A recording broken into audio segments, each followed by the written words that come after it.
Hello and good morning. Good morning, everybody. Long time no see. Back in the 733. Get a little time this morning to do a stream. So I figured we'd get after it and maybe get an IFR flight into Seattle. And then from Seattle we'll go get some VFR flight stuff. There was a new airport brought out by Airfoil Labs. I want to try that out. Unfortunately, I don't think the weather in Seattle is going to cooperate with us, so we may have to use God mode here and adjust the weather to our liking. So, all right. Well, first things first, we're going to have to actually get a flight plan because we're not connected to anything and there's nobody here. So, let's go ahead and get the plane warmed up, I guess, since it is first flight of the day, right? Alright, everything appears to be in order. Let's go ahead and hit that battery on. Emergency lights on. Been a long time since I've done this. And we're going to make sure that we can actually turn this bad boy on. Alright. So bear with me. I'm going to be a little slow today. Alright. Got it running. Let's get the IRS is aligned.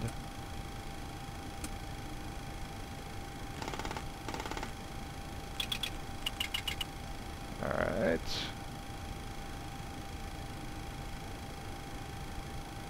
I don't even know what the temperature is. I'm pretty sure it's pretty cold outside. Alright. We'll leave that alone for now. Everything's good there. Galley power on. Seatbelt signs can stay off. Let's go ahead and get the window heat going. And hydraulics can stay off. That can stay off. Position lights need to come on. Let's go ahead and get some heat rolling. And everything else is good for now. Wheel well lights can come on as well. Alright. Been a long time. So, let's go ahead and get a flight plan and get some information. So,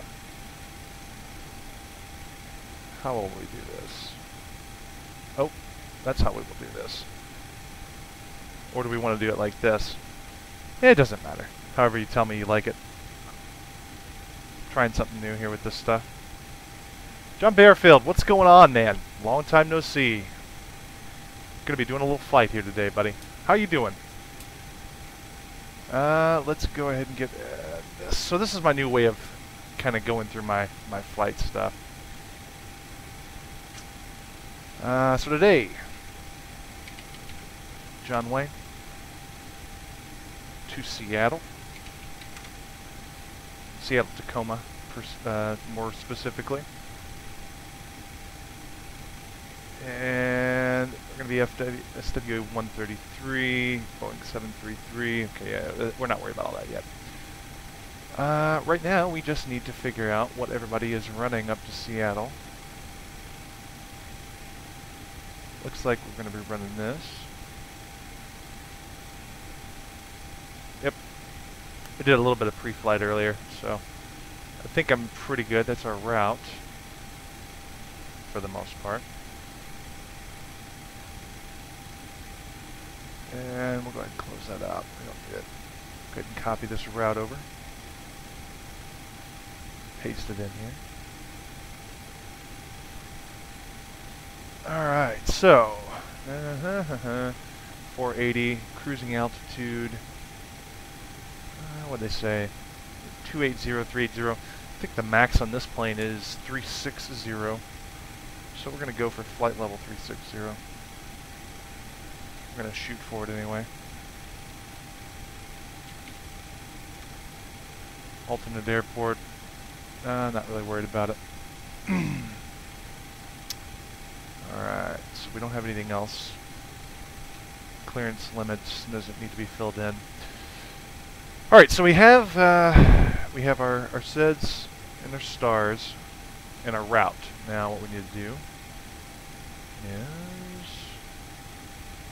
get our stuff together, and if I remember correctly, we'll go backwards. I don't know what runway we're going to be landing on. We're going to plan for one of these three. Approach procedure Hawk 6, which is what we're flying. No, airport diagram first, because the way it's going to open. It's going to go everything from this side over. You know what, well, let's leave that alone for now. That's not, we don't need that. We don't need to know all that yet. Airport diagram for this side, we do need to know. And need a departure procedure for the Hero 2. Alright, Hero 2 is good. And there we go. Alright. Oh.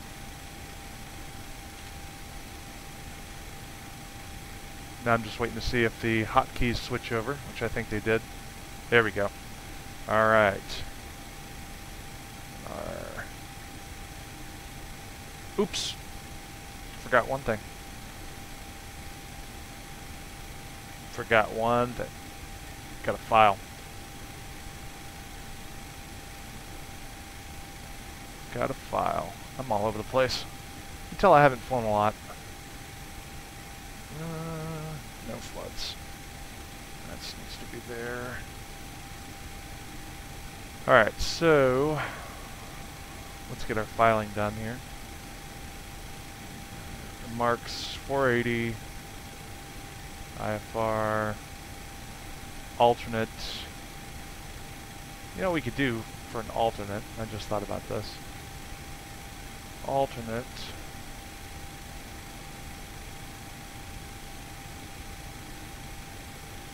Let's just say KBNG.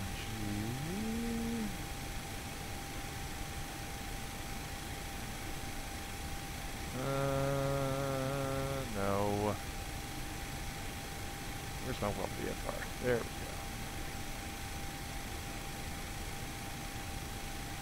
We'll just plan for KPAE. Why not?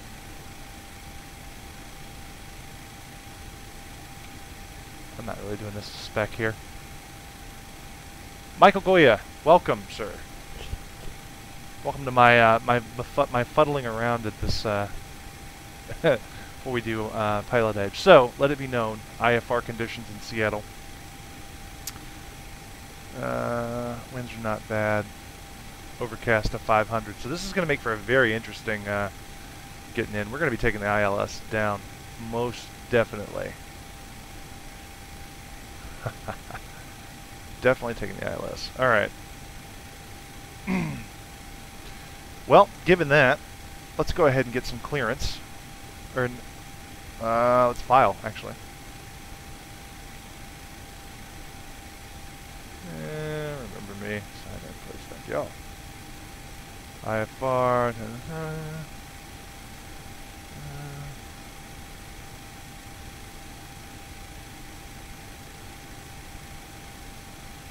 File it. Alright, so we're filed. Alright, so let's get some ATIS here. Oh, thank you, Michael. I appreciate it, and I appreciate the sub too, man. Thank you very much.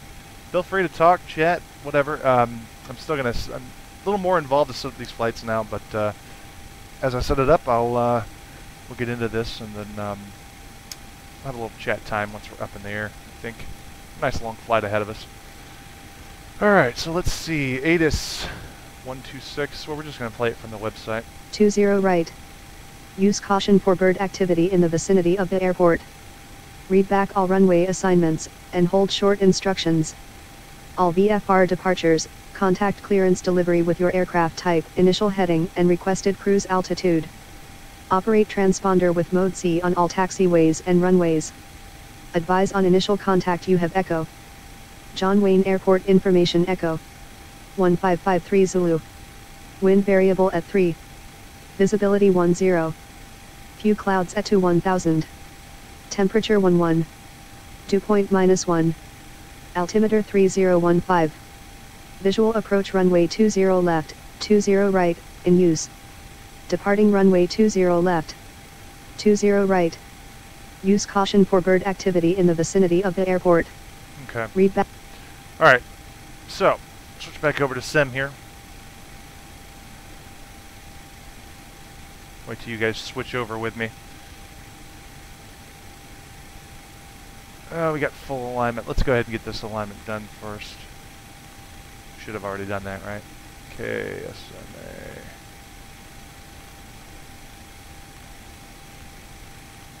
Putting in the GPS coordinates. Good to go. Alright. KSEA. And we are SWA133. And runway, we'll let them assign it and everything else. 3015 on the altimeter. Alright, does that look right with my charts? Let's see here. Chart says, I'm trying to find where chart says elevation's 42 feet. It's probably not exactly on. That's fine. I'm not going to worry about it too much. It's not so far off.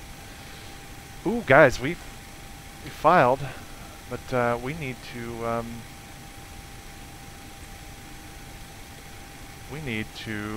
do a flight plan. Or not do a flight plan, but yeah, we need a flight plan. An actual flight plan here. Sim brief it. So much stuff to do pre-flight.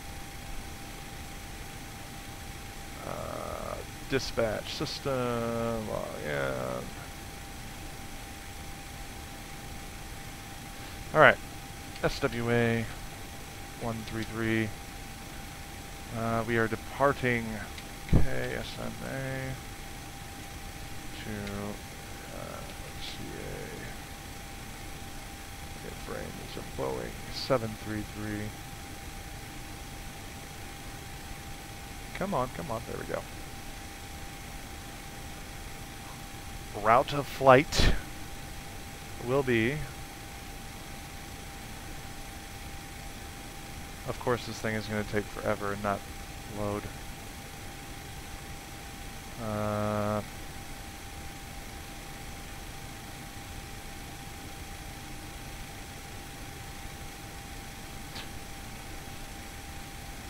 Flight level 360 is what we established on, right?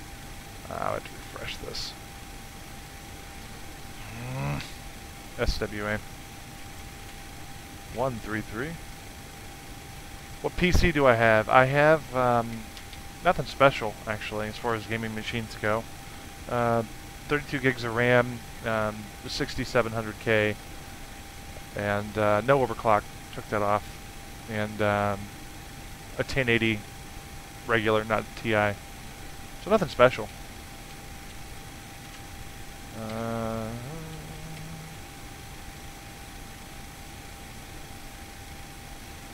Nothing special at all. Departing runway, what'd they say? 20 left, yeah. Let's just shoot that in there. And arrival, we'll just say 16 left. 360.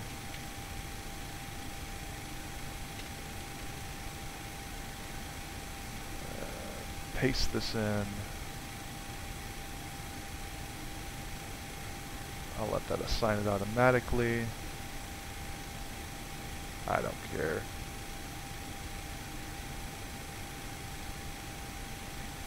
That's fine. I'm not really worried about it. Hawk 6 not found. Whatever. Okay, that's pretty much the gist of it. That's what we're going for. Yes. I mean, I'm running Windows 10, so I mean that's I'm running Windows 10, so I would definitely say that a Microsoft PC is able to handle it. All right, so we'll switch positions here. I think that will flop us around. I'll wait for it and see. At least I hope. There we go. All right. clear that. We'll have that up for later. Let's go ahead and get our weight and balance done. Refuel 2. So what I'm looking at is the maximum planned of 19.7.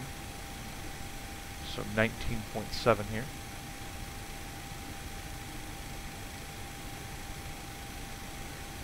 Zero fuel weight right here is 102.031. Go, go, go, go, go.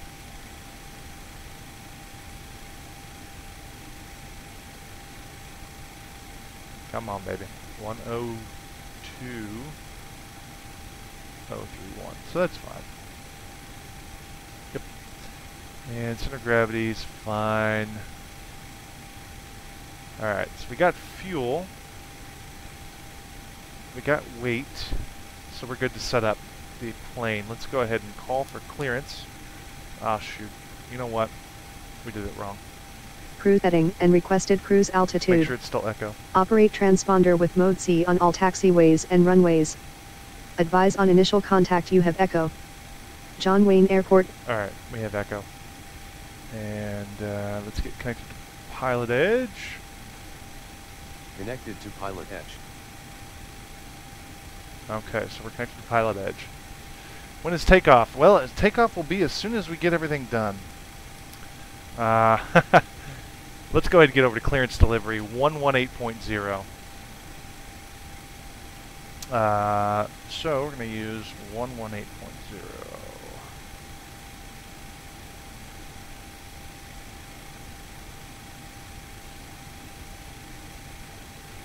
Doing it on my panels here, guys.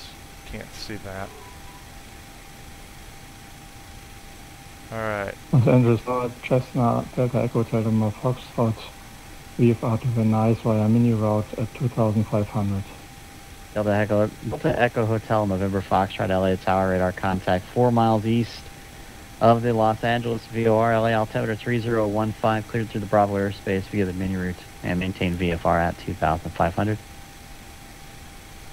Clear to Bravo airspace via mini route at 2500, Delta Echo, Delta Foxtrot.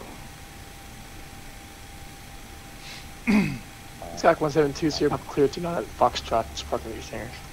Number 2 Sierra Pop, roger into the ramp via Alpha, monitor ground point 6, we'll see ya. I'm requesting clearance to see. Alright, Alpha monitor ground point 6, we'll see ya. Number 7 Mike Tango, runway 29er cleared for the option. Clear for the option, 29er, 917 Mike Tango. We're 298 Mike Charlie, contact SoCal approach 134.9er.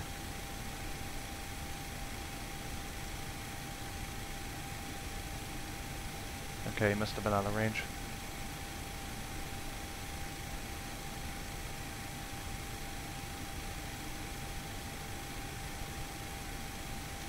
Southwest 133, request IFR clearance to Seattle. Sorry, is that 133 IFR to Seattle? That's correct. I'm going to double check your call sign. I don't have a flight plan for anybody under that call sign, nor is anybody connected to the network with that. Filed under SWA 133.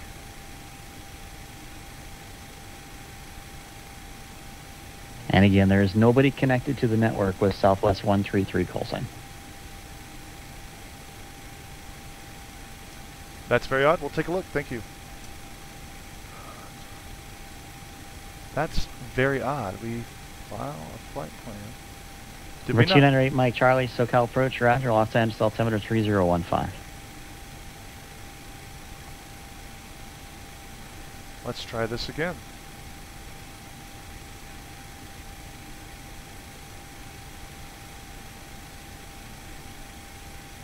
SW 133. Let's give him a second, and we'll try it back.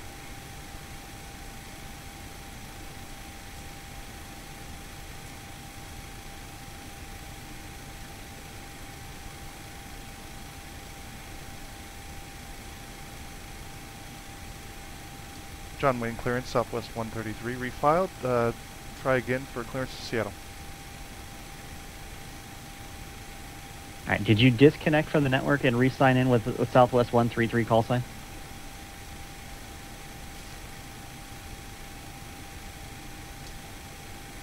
You know what? We found the problem. We'll advise Southwest 133. I figured it out.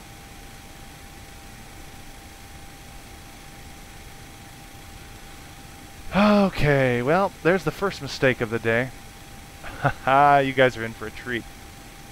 Wrong one. Delta Echo Hotel November 5. Disconnected. Okay, so that was why.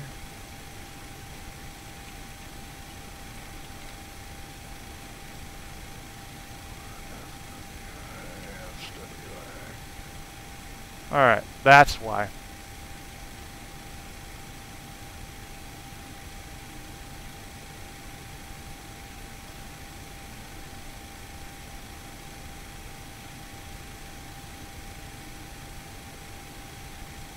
Well, now it's not doing it. What is the deal with that?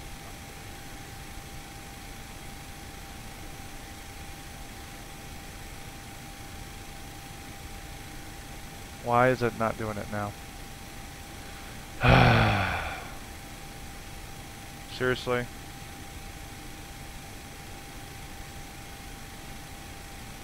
Now it's stuck.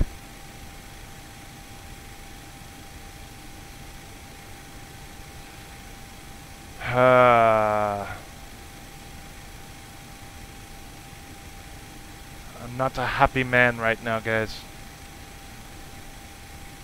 I mean, that was my own fault. I didn't turn on Pilot Edge with the correct call sign. That's my own deal. But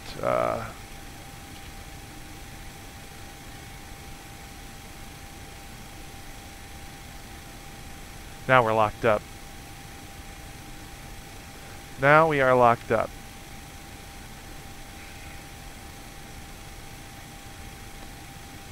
Alright, well, as opposed to going and resetting everything and doing this all again, let's just proceed without ATC, it's fine. Best intentions of mice and men. Alright. So, Hero 2. I mean,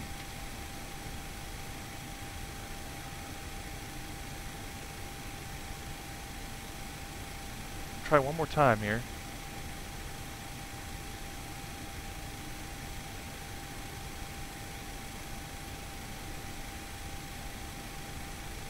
Now this is kind of crappy. Alright, well, we'll just do it. We're just going to go for a flight. It's fine. I don't know when I... Well, let's try enable plugin. Let's disable Pilot Edge. And then we'll re-enable it.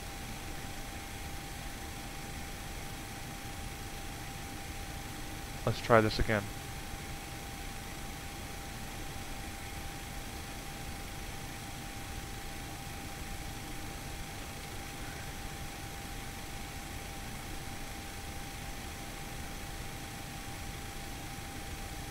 Negative. God. Alright, well, forget it. It's alright.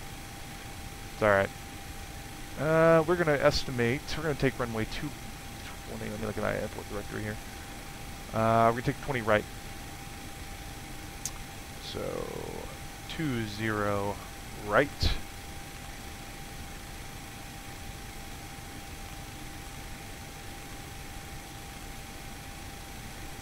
And Hero 2 with the EHF transition, and then the route will include SHIMR,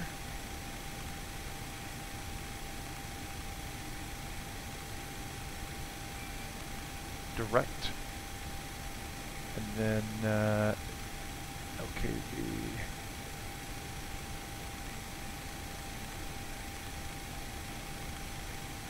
Direct and BTG. I think that's going to be part of the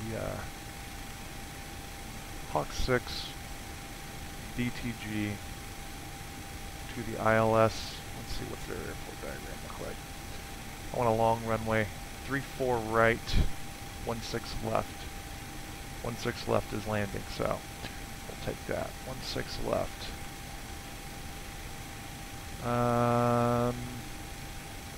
Approach procedure 16 left.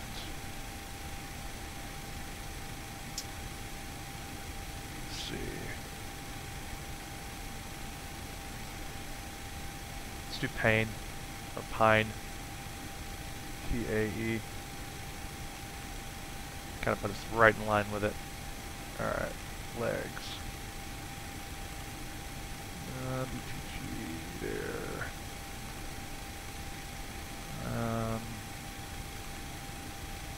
We'll leave the vectors for now.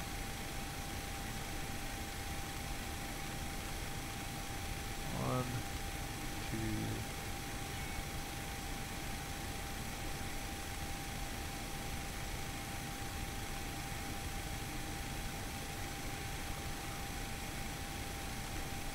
Alright.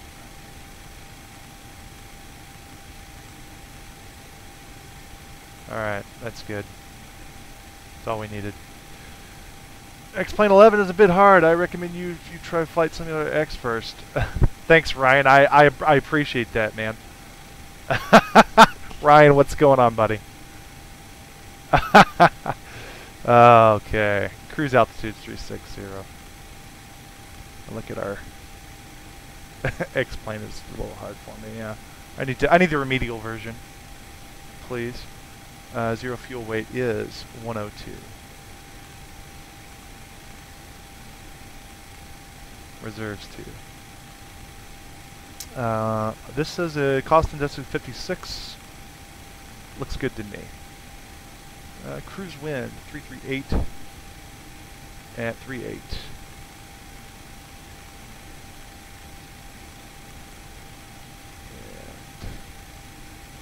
And M54.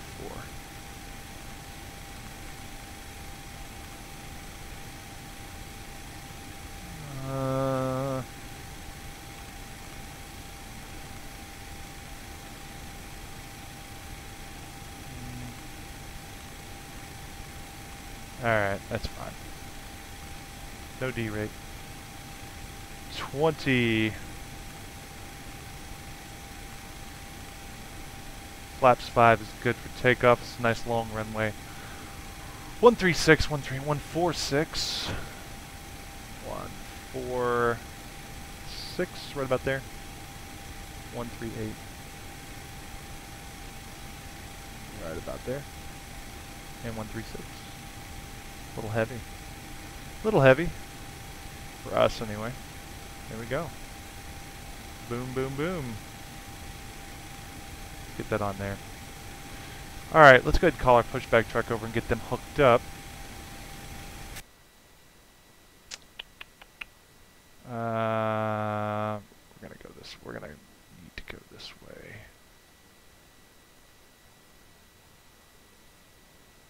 Why am I going so far out? Delete segment. I don't need to go that far out. There we go. Round to cockpit. Plan acknowledged. Call me through the menu when you are ready. Oh God! Now I gotta listen to John fly. That's great. That's wonderful. Alright. And while that's going, let's go ahead and get the fuel pumps turned on. Yaw damper turned on. Oh yes. We also need to set this that way. 360. And landing altitude. Landing altitude is 433 feet.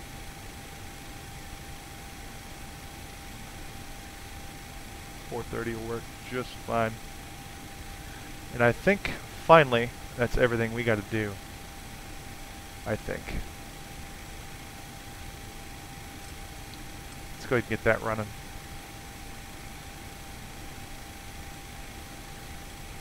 Good morning from India. Just got X-Plane 11. Now I don't know what I'm doing.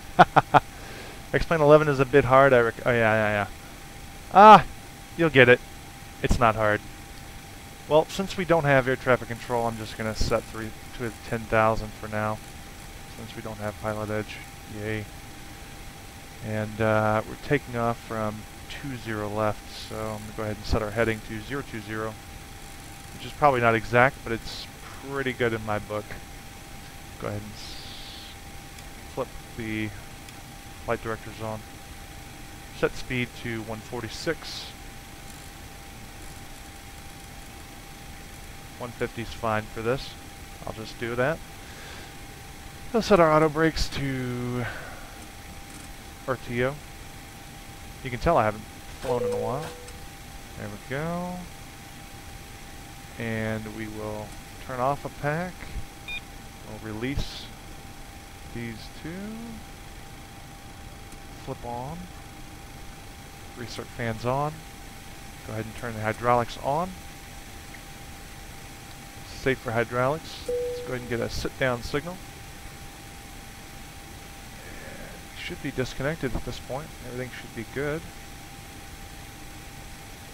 Go ahead and run there.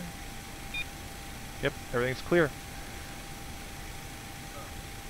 Oh, I didn't call him. That's right. Go ahead and start pushback, please. Ground to cockpit. Tow is driving up. That's wonderful.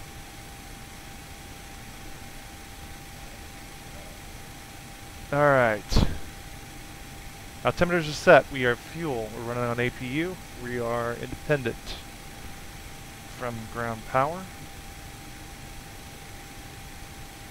All we need now is to push and start.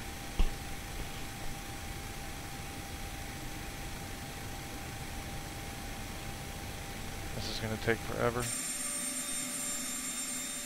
Oh, and let me get that turned off there. You guys can see everything.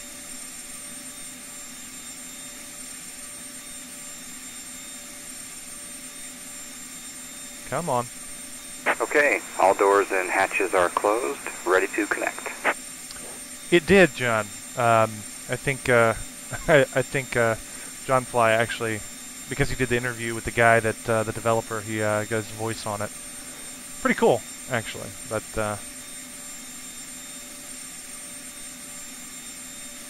all right, so we're getting pushed back here, guys. While we're doing that, little control check.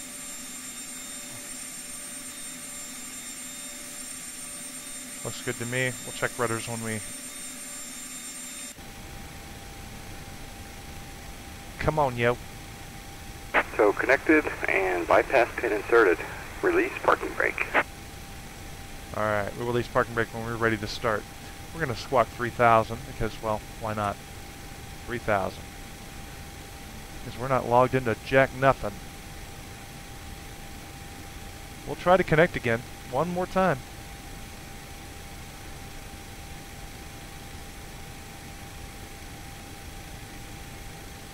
Negative. Alright. It is what it is, guys.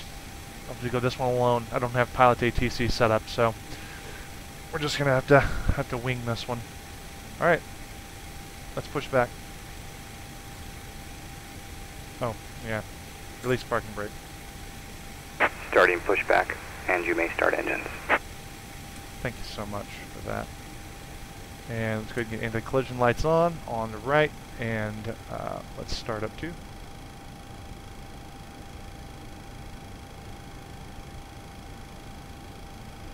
Looking for 20 on the N2.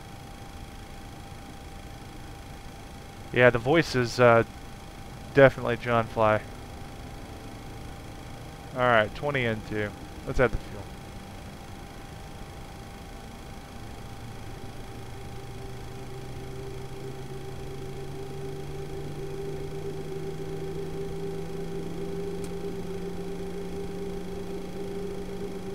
Alright, looks like we get a good start. Let's go ahead and spin up one.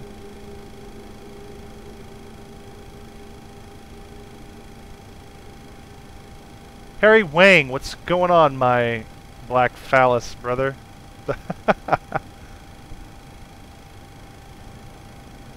16, 17, 18, 19, 20. Well, if you're just joining, guys, I do apologize. It was my intention to have Pilot Edge, but apparently I've messed it up somehow. in setting it up. We'll try it again once we get over to Seattle. Operation complete. Set parking brake. Setting parking brake. Thank you very much. Disconnecting tow. Stand by. Alright. Good start. Turn off that APU. Flip that off. Let's get some packs going here.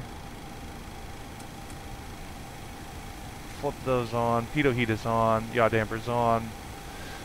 Signs are on. Everything else is looking good. Let's go ahead and set flaps to 5. We are squawking on the tarmac, which really doesn't matter because we're not online right now, unfortunately. And John Fly, his voice, yes, he is in better pushback apparently. I'm so lost.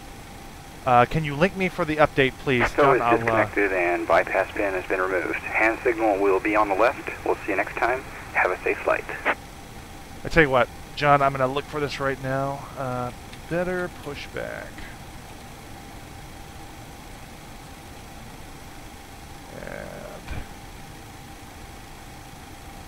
let me copy this link for you.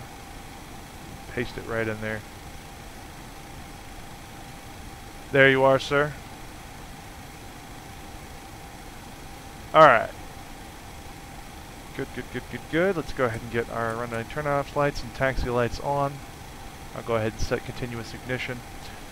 And wheel well lights can go ahead and come off. I think that's about does it for now. 10,000 is set. And we're good to go. You might want to move, dude. AI. Alright. And my cords on my pedals are in the way. I gotta move those out of the way. Alright. Let's release the parking brake and, well, first I gotta see where we're gonna go.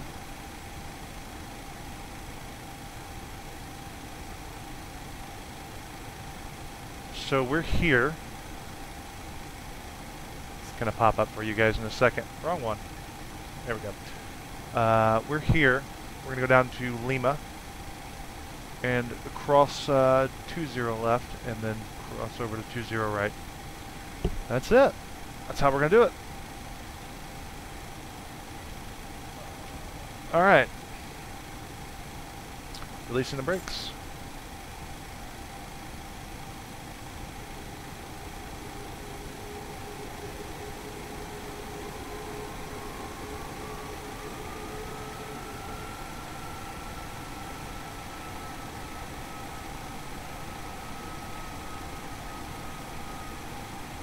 Yeah, so I forgot to change my call sign. What happened earlier, I forgot to change my call sign when I logged into Pilot Edge. So it's not their fault. This is Lima here. Actually, this is Lima. Yeah.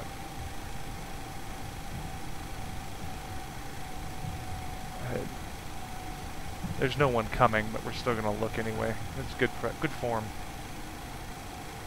Alright. Parking brake set. We're going to go ahead and look. Nothing coming that way. Nothing coming that way. Alright, we're going to cross. So I forgot to log in the client in X-Plane. And when I logged out and logged back on with the correct call sign, it wouldn't connect again. So approaching 20 left. Thanks. Thanks a bunch. So that's what happened. That's what the issue was.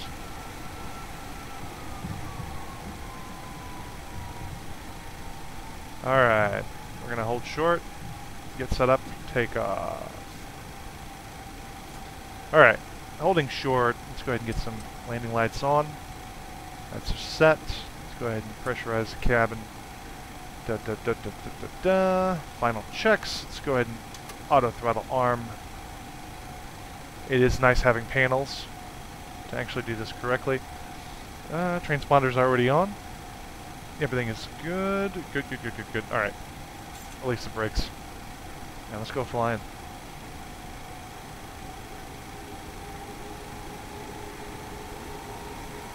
Can I arm? No, I cannot. Cannot arm those two yet. Alright. Approaching 20 right. Thank you.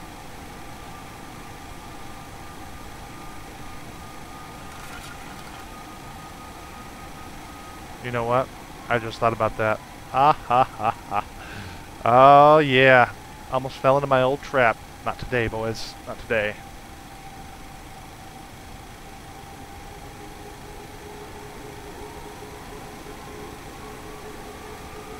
Always forget to hit activate on the route. Always.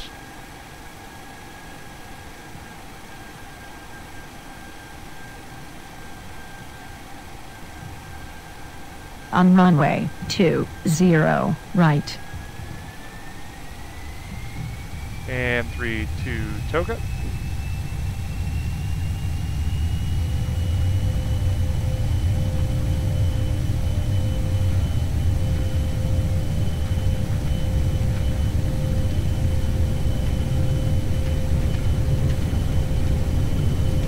We got enough runway here? I hope so. And pull up. Oh, high. Positive rate gear up. 1 notch of flaps up.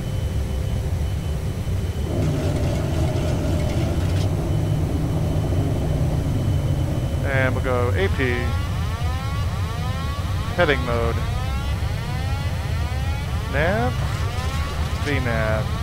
Shut up. Alright. We're good. Autopilot has engaged. Reset that. Go up another level on flaps. Turn those off.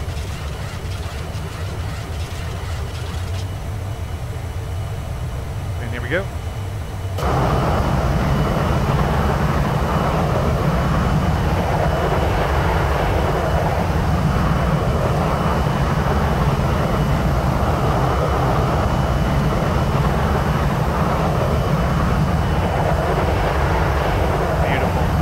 Absolutely.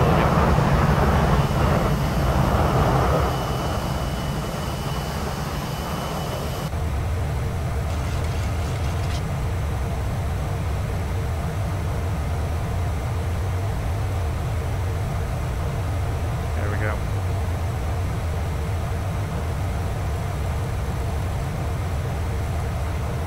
Hey, what are you doing?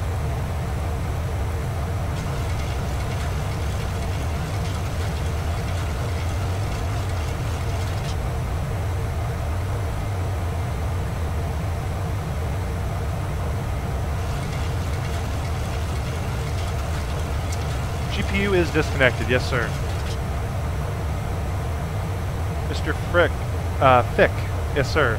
And welcome to the stream. Alright. Flaps up, auto brakes off. Still N1 power. Climbing to 10,000, 5,000, we've just been cleared up to 25. At 26 will work. Just been cleared for 26.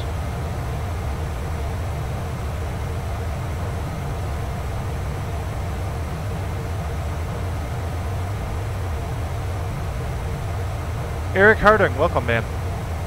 Or a long power cord, yeah, right. That would be a long power cord, wouldn't it? Yeah, we're just going out over the water. It's gonna take us out over the water, and we're gonna cut back to the northeast.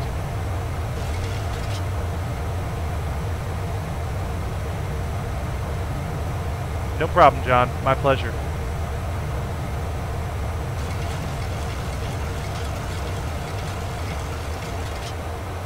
Alright, we'll reset our bugs here.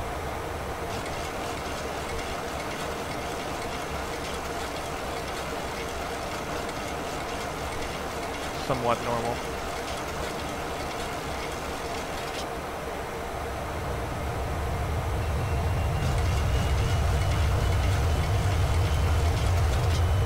There's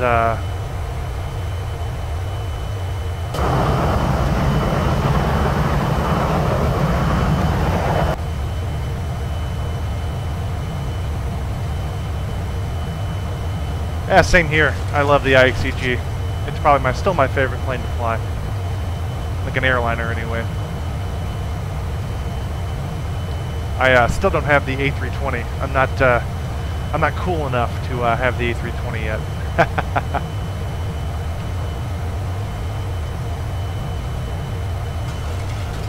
Larry says he fumbled around with the Delta 737 this morning with no checklist. The battery went dead. That happens. There's Catalina Island right in front of us.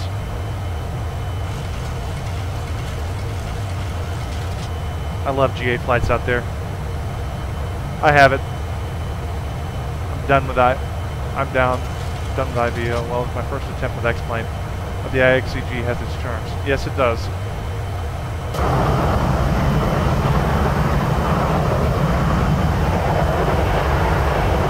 Going to be turning towards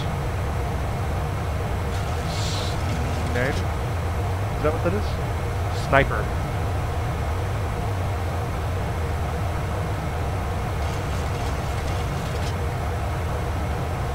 Cabin looks to be pressurizing well. We forgot strobe lights. Oh well. Write me up. Go ahead and click these off. Oh, don't do that.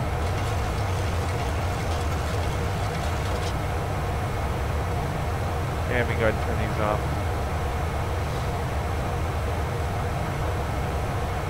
Y'all just sit down in your seats for just a little bit longer.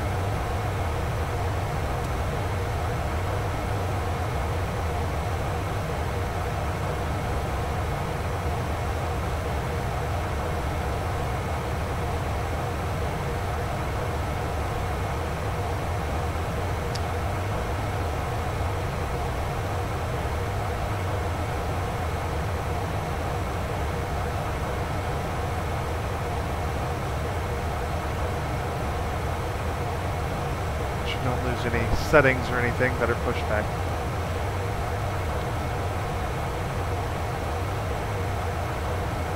Larry says he played Flight Sim 9 for 10 years and had over 150 add-ons. That's impressive. Out of curiosity, Mark, are you using for weather? I am using basic default weather right now. I'm a little angry with XEnviro.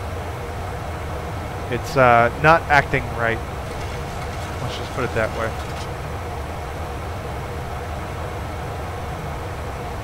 Alright, we're going to go ahead and say we're cleared up to 30, flight level 30.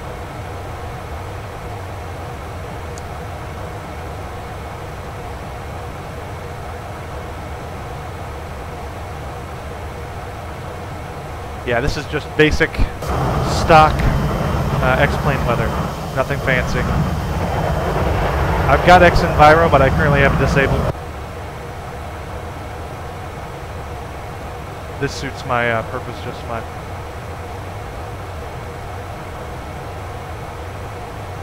Yeah, John, just delete your better pushback and then place it over it.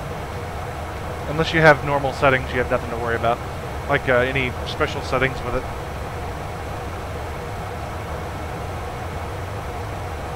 Alright, let's zoom this bad boy out a little bit. See our flight plan take shape. Alright.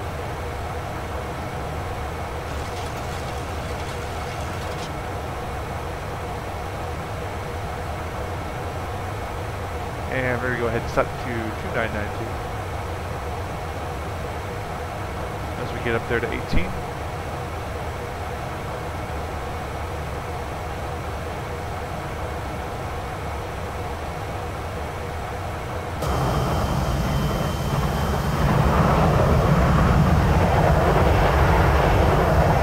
Beautifully clear day.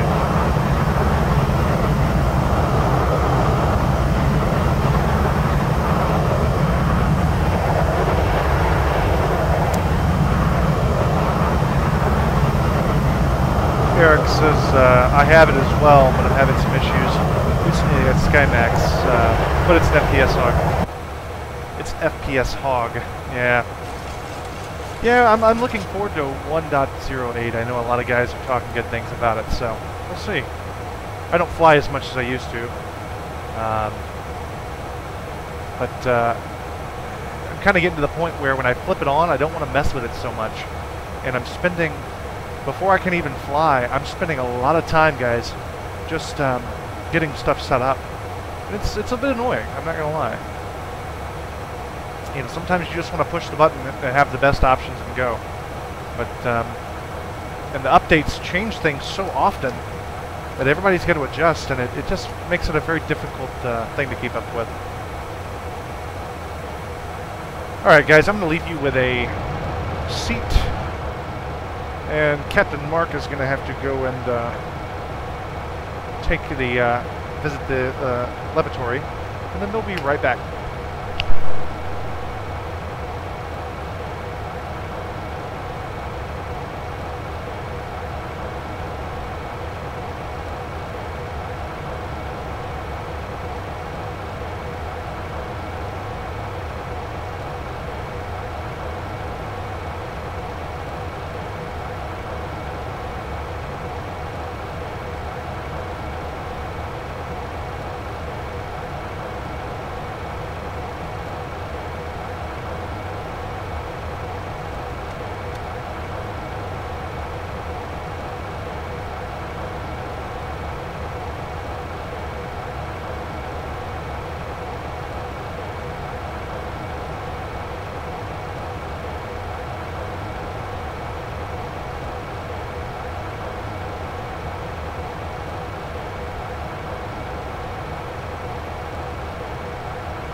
Alright, we are back. Alright, so you empty one vessel and you fill another one. I'm filling my cup with coffee at the moment. It's a nice day off work. I found out I had a little bit more time off than I thought I had, so I'm enjoying it and spending a day at least flying with you guys. And boy, does it feel good to be up. And oh, don't do that. Don't press buttons, Mark. It feels good to be up and out and actually flying this time of morning. So the plan. The plan is once we get to Seattle, we get settled there. I would like to. I'll probably restart X-Plane, put you guys on photos or something. Restart X-Plane, and then do some GA flying up there at the new Arlington airport from Airfoil Labs. Looks really awesome, so I'm hoping that the experience will be great. So we may adjust the weather a little bit from reality, though. They have IFR conditions, and we need clear skies. So there's that. But that's the plan anyway.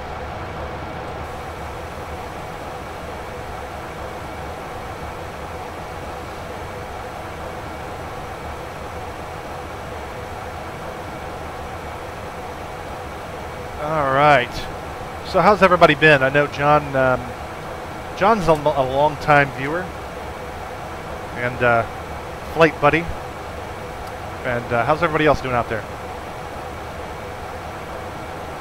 This wonderful Monday morning.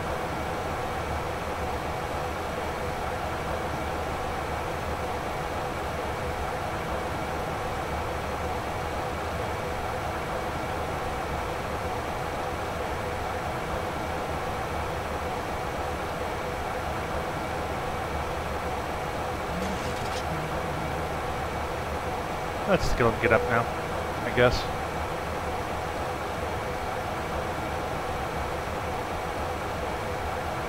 Yeah, we're cleared at the 360. Excuse me.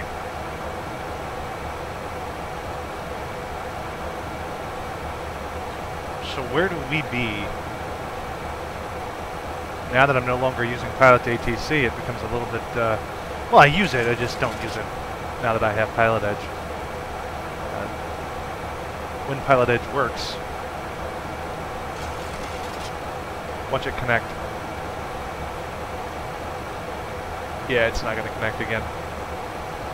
Oh well. Alright, so...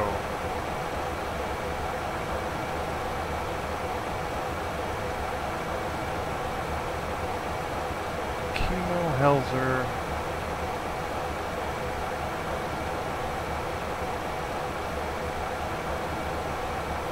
Still climbing, guys. Still climbing.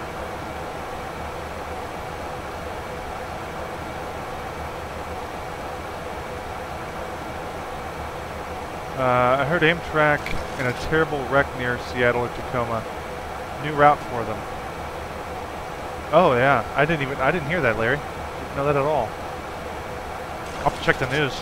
I literally got up this morning and went straight to flying because I was looking forward to this day very much. Doing good, says Eric. In the middle of the afternoon here in Brazil. I'm currently on a 30-day vacation. 30-day vacation, my friend. That sounds amazing. Well, I hope you enjoy the rest of it and get some good flying time in. Hopefully, in a year or two more, I will, I'll actually be doing some real flying time, so that's what I'd hope for myself. On days like this, I'd head to the airport and get some time in. YouTube recommended your channel just now. Well, that's awesome. It is nice that I'm being recommended. Although,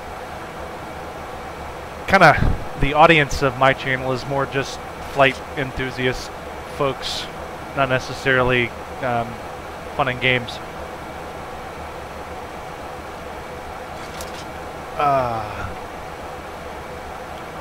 This is the first time I've flown an airliner in a while. Differential pressure looks good. It's going to stop out right about there.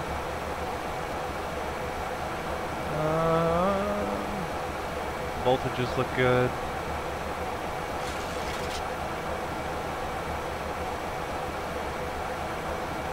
.2992 is set. We're still below top of climb. Climbing to 360. So all is good. All is good.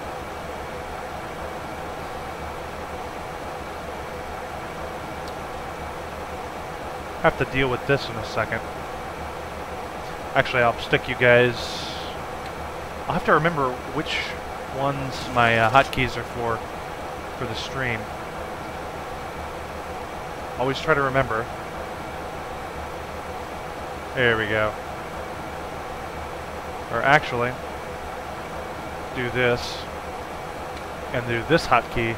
I think this will give me the bigger picture with the smaller aircraft picture below, I think. There we go. Alright, so we got our departures here. Don't need that. Need that. Close that for now. ILS 16 right. Let's go in and get our arrival procedures. Hawk 6. First one. Second one. Alright, so we'll kind of compare this to our Lakeview. We're looking for Lakeview because I think that's where we're coming from. Lakeview, BTG,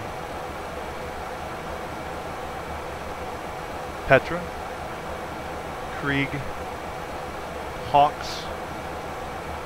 So we'll have to remember we have some speed restrictions at Hawks. So it's 12,000 or above, and we need to be at 270 knots. 270 knots, and then we'll go to the next one. From Hawks, our next speed restrictions will be at foot, 250, and because we're landing south, we're probably going to take this leg, I believe. Let's see, landing 16 left, center right. From line. So I'm reading this. From line on track 0 across 12,000. Okay, so Kofi. Yeah. So we'll go up this way. Since we're landing south, we'll go up to Vashon. And then we'll get vectors over to the to PAE, which is our initial approach fix for our ILS.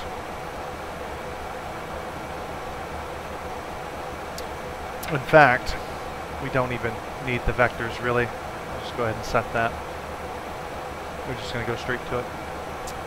Alright. Yeah, it's the law here. 30-day paid vacation for every worker every year. That's a lot of time off. I'm just a sim guy that loves aviation. Same here. Although I would love to fly for real. 30 days off a month. That's or a year. That's pretty amazing. Well, I think I get 5 weeks off generally with my job, with my 40-hour rollover. So I guess that's about on par. That's about normal. Eric, if you don't mind me asking, what's your, you don't have to say what you do exactly, but what's your industry type?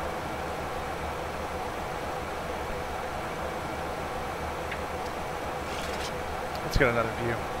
Outside view.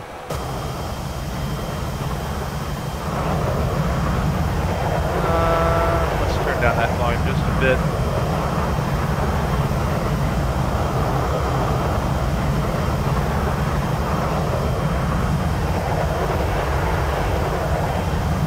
Yeah, didn't change much. Or better yet,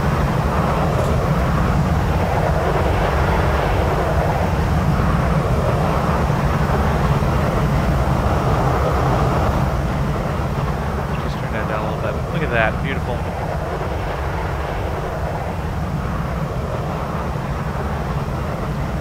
Ortho line. Well, maybe not. Yeah, it's an ortho line.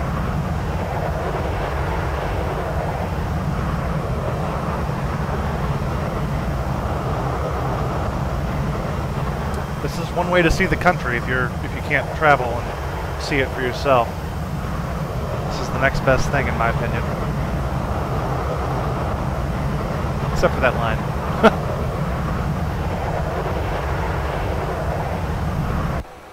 Alright.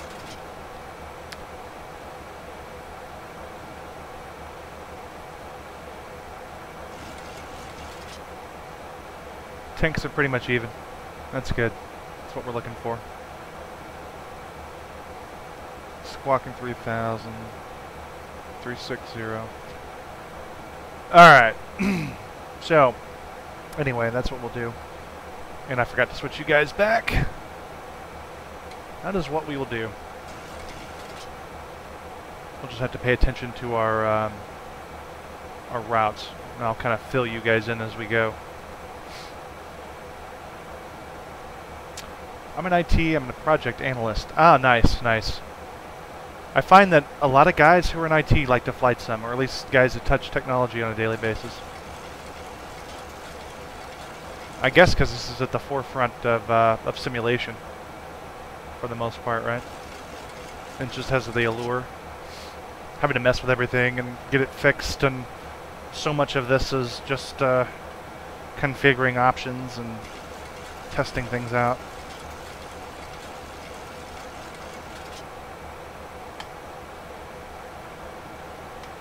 And aircraft flight is rule-driven, right? I mean, you kind of know how it's going to react.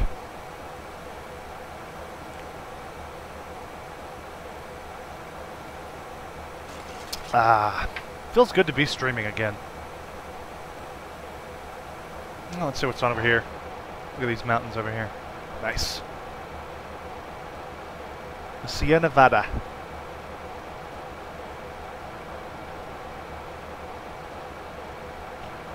Eric, I could not agree with you more. I think that's the same allure for myself. I found learning the 737 systems probably more enjoyable in the beginning than the actual art of flying, or the theory of flying.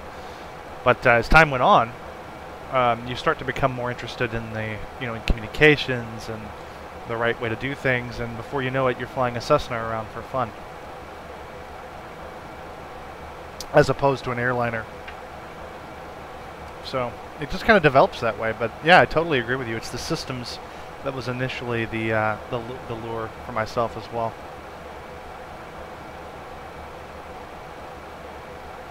Eric also says he gets paid crap there, and things are so expensive. The U.S. To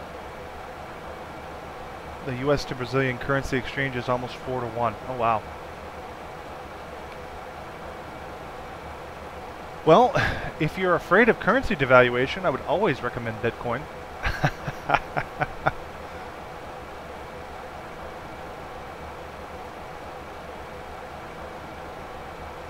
I'm a huge advocate for Bitcoin, but I just don't know. I've did a bit of mining in the early years, and don't really have much to show for it now, but big advocate for it nonetheless.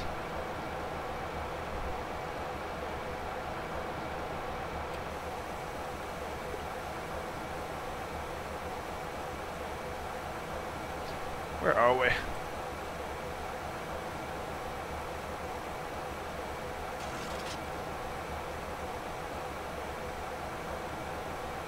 Shafter Field, KMIT. Where'd that be?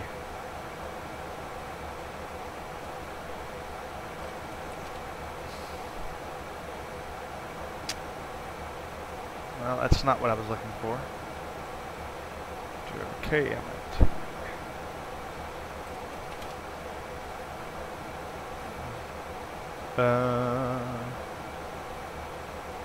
Yeah, we're still very much in Southern California. We got a long way to go, guys. Long way to go. I was hoping for ATC communications this whole time, but man. Oh well.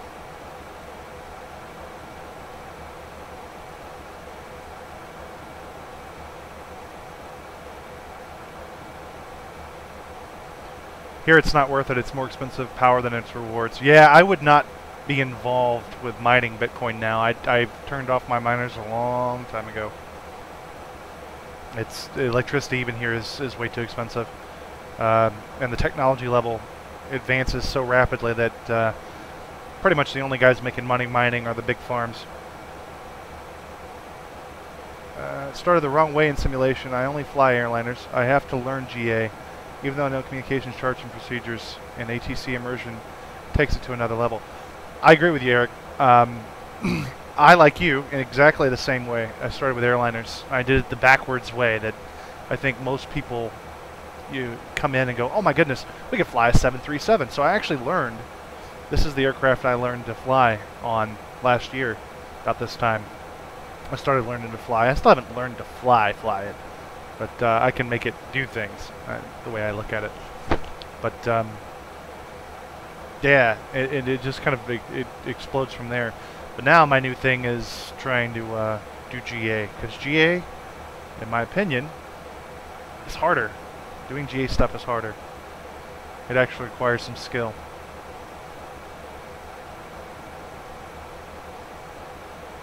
Well, I like the challenge. Especially if you're going to learn to, if you're trying to, you know, learn for the purposes of someday getting your pilot's license. Not much interesting happening over there. It's more interesting over here. And yeah, the Pilot Edge thing takes it to another level. So does Pilot ATC as well. Very good program. Just, I think I've outgrown it. Unless I want to fly on the eastern seaboard, which could happen.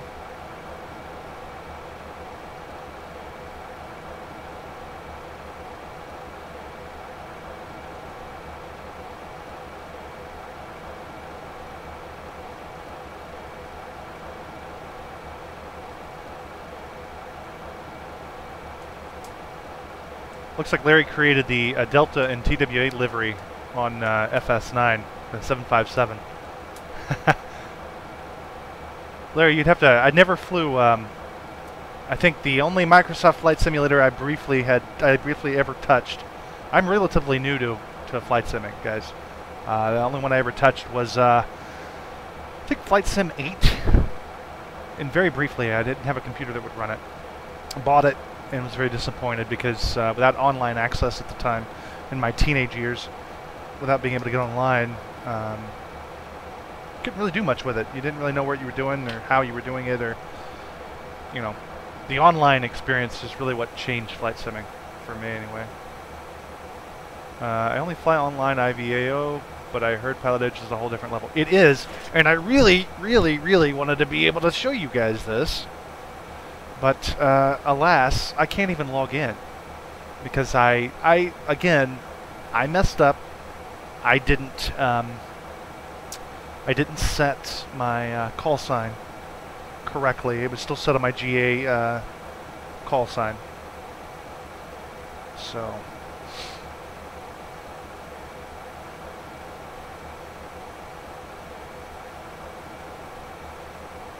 when I was a kid, I went to P3D and fell in love with the IXEG and explained. You know, the IXEG is not the only good plane in here, and I cannot wait to fly that that Flight Factor 320. I see everybody's flying it. Everybody's having a good time. It's working well. They're almost ready to release it. I'm excited for it. I don't own two Flight Factor products. I just own the 757. So, which I love the plane. I like to fly that plane too. In fact, I should be flying that plane for this trip, but alas. It'd be a lot faster than this 733, that's for sure.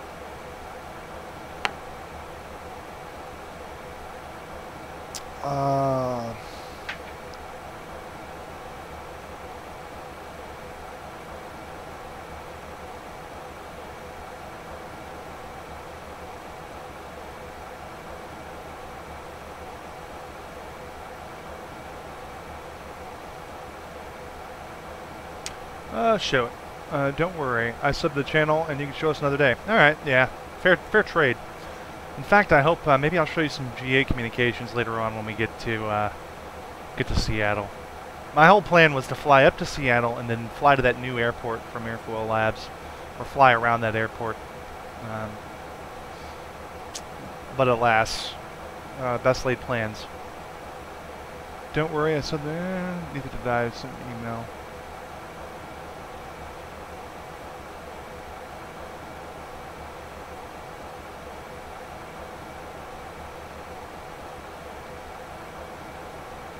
Oh. So you just went, see, I'm a rule follower. I'm a banker. I'm a policy designer. I follow the rules, man. If they said that don't do it, I wouldn't have done it. But you just sent an email and you got into the deal, huh?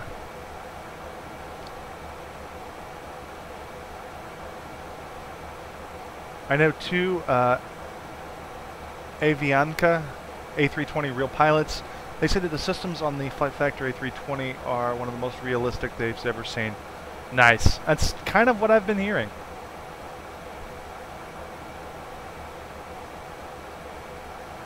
I mean, I would have definitely paid the money, but I just don't have two products. I mean, they don't really the 7. Okay, so let's chat for a minute. The 757 is the best plane they've got available on the market right now, like for purchase in general. Not talking about the 320, all right? But the 767, you could argue that it's basically the same plane, just bigger, right? Same systems, all that stuff. It needs an update. Their 350, their Airbus 350 needs an update badly, and their 777 needs an update badly. If one of those two other airplanes were worth flying, I would buy one just to be able to purchase the A320. But the problem is neither one of those planes are really. Maybe I've become a snob, but it's just they're not ready for prime time, in my opinion. Oh, weather update. Oh no, Eric, you're fine. In fact, I encourage everybody to join in. That's kind of what cruise altitude is for, is to talk, right? That's my next plane. So Eric's going to buy the 767.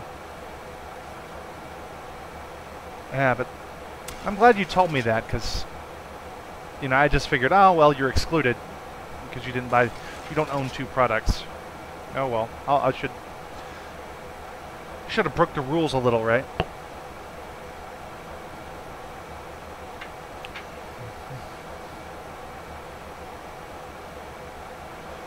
I agree with you. You want systems that actually work as expected. And Larry says, I always look up flights on FlightAware and then would fly a route from that. I flew several that were charters, taking Notre Dame teams or NFL teams. Nice. Yeah, I think, oh, what's his name? Not Chewy. The other guy online, there's so many. Oh, the Flying Moose. I particularly enjoy his streams. He's a good guy. Flying Moose does that with the Jacksonville Jaguars. Larry, I think he does the charter flights around. I think he's a Jaguars fan or something. But no, I agree with you, Eric. It's not. I feel like a snob saying it, but you want stuff to work. Like, you know, I know it's a lot to ask. I know that these planes are very complex and everything else, but I'm willing to pay the money if they would spend the time. You know, you spend the time, you put it together. I'm more than willing to pay the money to fly one of these babies. I appreciate the quality, in other words.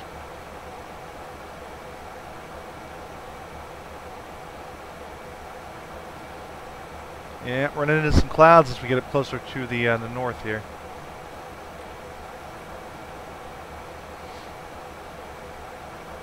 Still very much in California.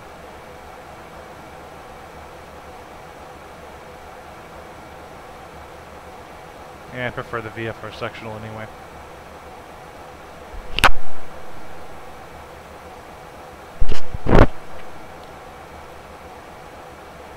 Alright. Got some more of the Sierras over there.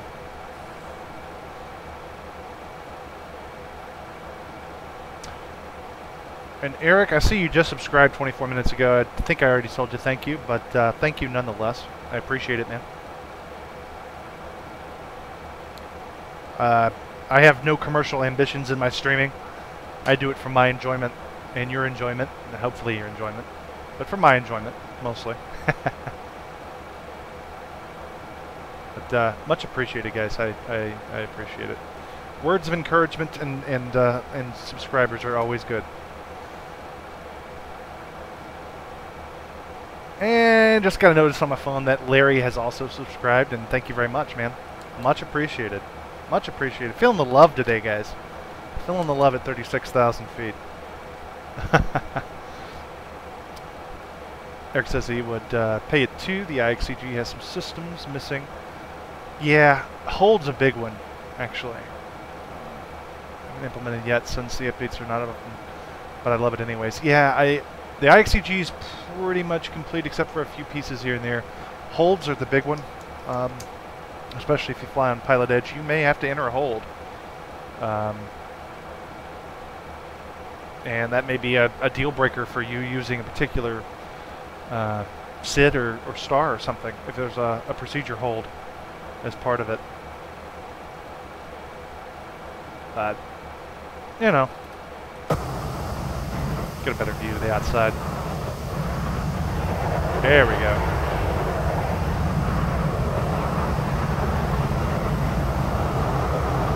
Ooh, got some storms ahead, boys.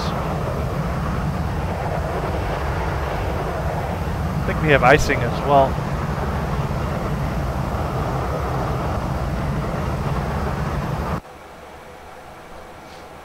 When will the attendants be bringing out the stale peanuts? Shortly, actually. Unfortunately, your captain already rummaged through them for the choicest of peanuts, so you'll just have to deal with what's left over.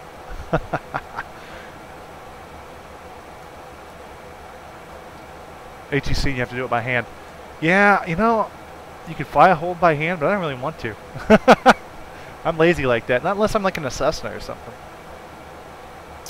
And some soda. Well, I've been drinking coffee this whole time. I'm kind of out of coffee at this moment. And I'm thinking that I need a can of water. When I say can of water, it's my favorite thing in the world, the flavored LaCroix or whatever else. Kind of getting dehydrated from all that coffee. So, alright guys, we're at 36,000.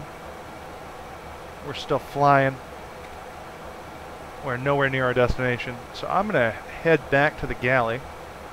I'm going to pick up some refreshments, and I would encourage you to call your attendant around and ask them for beverages of choice. And these clouds seem high, so we're going to go ahead and we'll hold off on the anti-ice for now. I think we'll be all right till we get back. Otherwise, we'll die and crash, or we'll fall out of the sky in a fiery blaze of glory. All right, guys, I will be right back. Gonna go grab some refreshments. I encourage you to do the same. Take it easy. Be right back.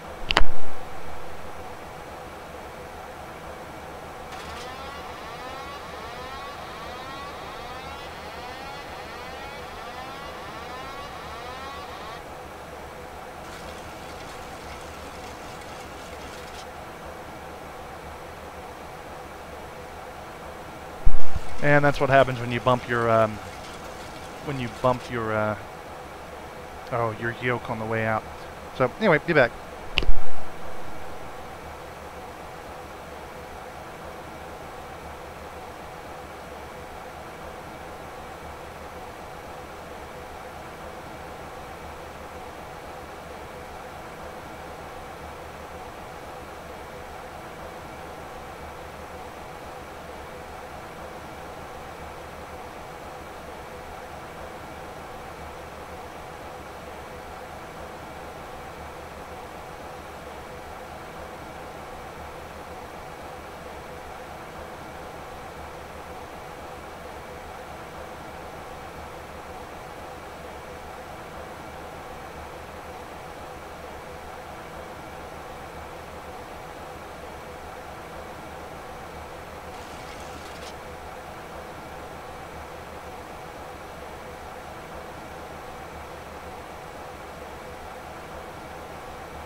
And we have returned.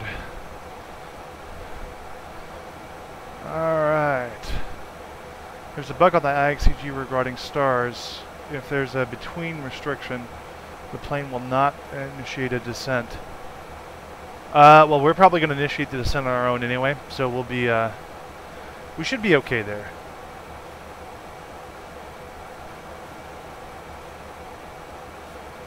You have to change the restriction on the CDU to make it work. Yeah, you have to actually put your lower limit altitude in, right? So what do we got?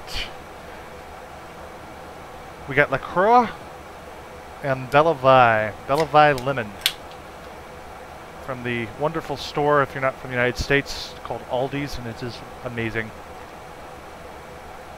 Ah. Alright. I think they have Aldi's in Germany too. Good stuff. We're all the way maxed out here.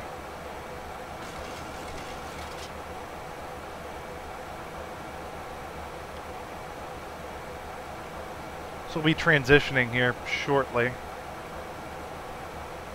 We have 256 nautical miles before Shafter and 215 for what is that, LKV, what is that? Lakeview. As we transition onto our star here. Still quite a ways to go. And got a little bit of an ortho line here. Never heard of it. Yeah.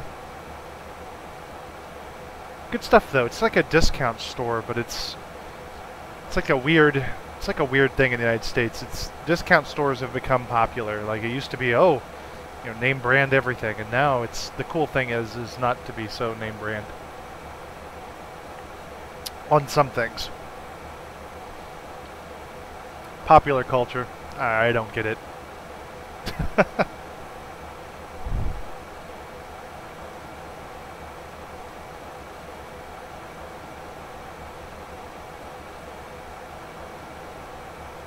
Yeah, 430. True airspeed. Ground speed's 410. Because we're fighting a crosswind here.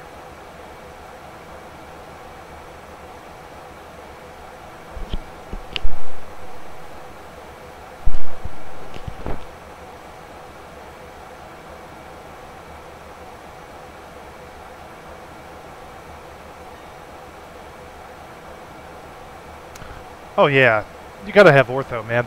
If you're gonna fly across things, it's gotta be ortho. The default vomit look. I think that's the most interesting way I've heard anybody describe the default scenery.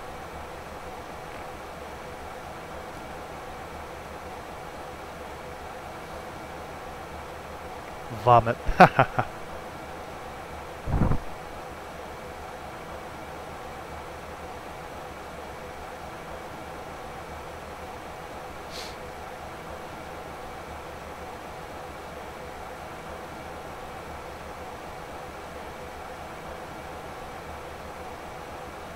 Alright, so once we get to Lakeview,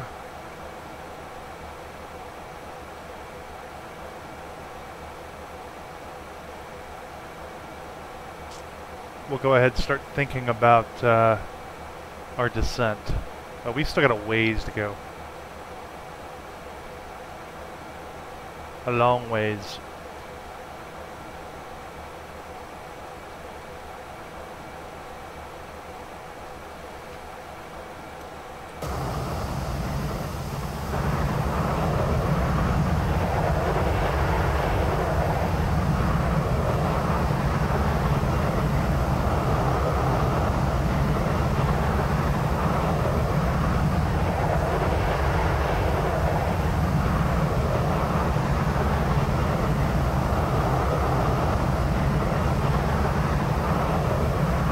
Better scenery this way.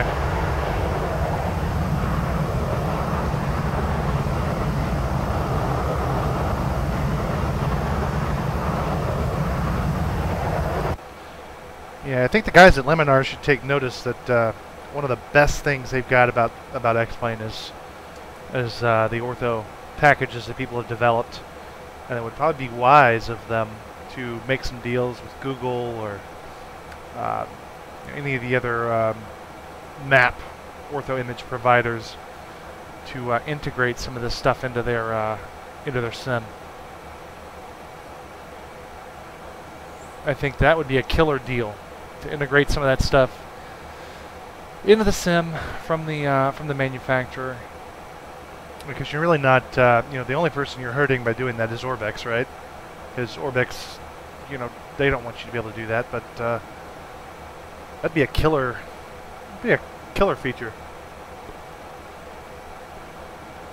Maybe you pay your subscription or something for up-to-date images, and they spend some time cleaning them up and getting rid of the lines or something. I don't know.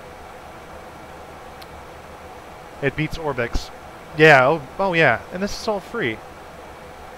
But you know what? If they offered something that was part of the sim package, which you could subscribe to, and then get like updates for, you know, you could set it up to download or whatever. You pay usage or subscription fee or something. I would definitely do that. Just to get, you know, a little better ortho imagery. High quality, you know, set up correctly, that kind of thing. I think that'd be the way to go.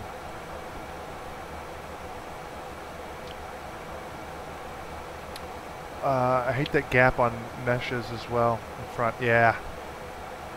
I know exactly what you're talking about. We just had one. There it is. Still there.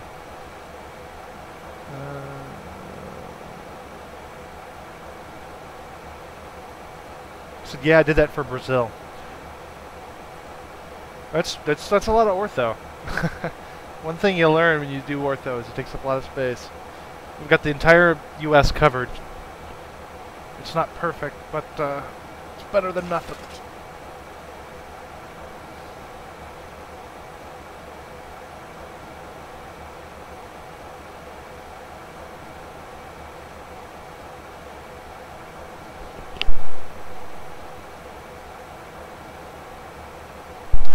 Larry says he would love to do that in South Bend and Notre Dame, since the SBN airport is in 3D and looks very real. Oh, nice. It's real easy. If you know how to do ortho for XP, it's not incredibly hard. Especially around, if you're just doing GA around the South Bend area, it won't be too much of an impact on space, whatever. Yeah, go to the X-Plane forum and search for Ortho Brazil. I'll have to do that. I haven't flown in Brazil. I've done, the only place outside of the United States I've really done is the Caribbean.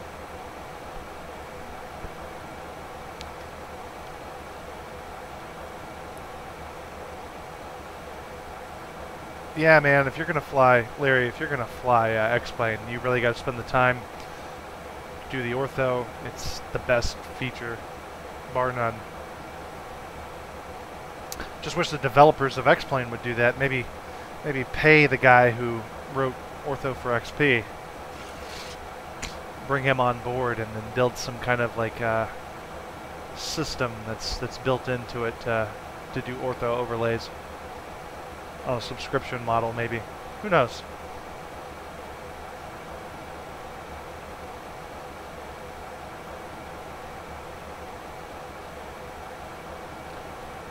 Eric says he's never flown outside of Brazil until the worldwide, he's doing a worldwide tour. Nice.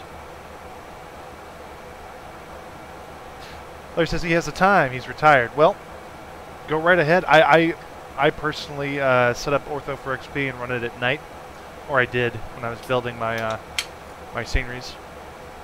Run it at night, and wake up the next morning and make sure it's all loaded up.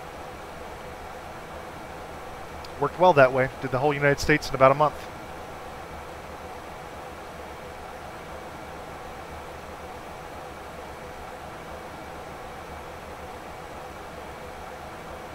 Larry, I see what you guys were talking about. Multiple fatalities reported on an Amtrak passenger train after derailment. No motorist fatalities. Oh man, that's sad.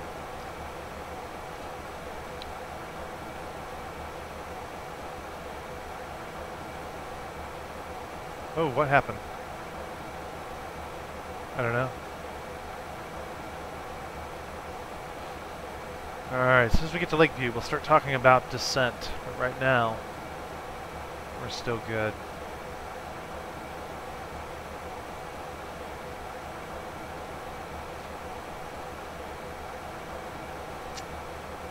Let me see. It's still saying that we're IFR in Seattle. Not surprising, it is Seattle, right?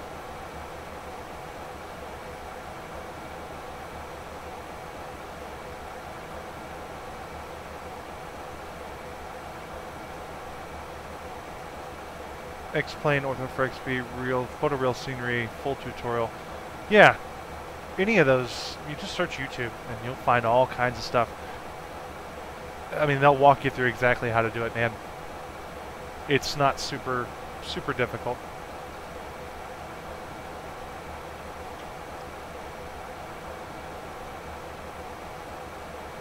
I think the hardest part is having to download Python, and a lot of people don't understand why they have to do that.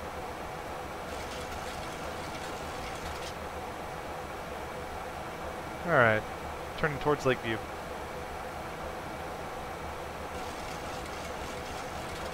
Got a little bit of that white space there. Necessary evil, I guess.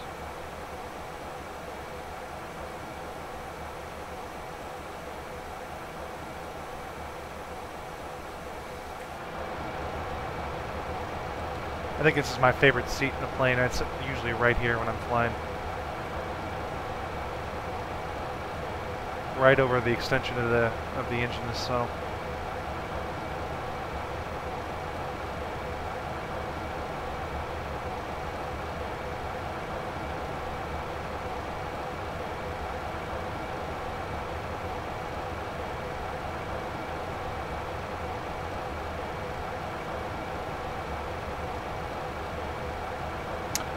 There is a couple of things they don't say, like, for example, oh, I'd have to look at it myself. It's the limit on water tiles. You want to set that a little higher so you have a little better transition from the ocean into land. And it's not like an abrupt, okay, well, this is ocean and this is land. You want that transition. So you set it like, I think 18 tiles or whatever it is. So you get a nice fluid transition or something. I don't know how exactly that works.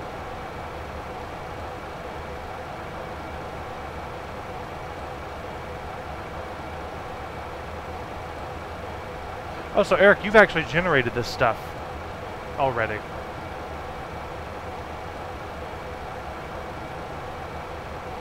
The inner of rivers and that, yeah. I know exactly what you're talking about. Once you learn how to do that, it makes the water look so much more realistic. In fact, I don't think that this ortho, when I generated this ortho, I actually did that. Could be wrong.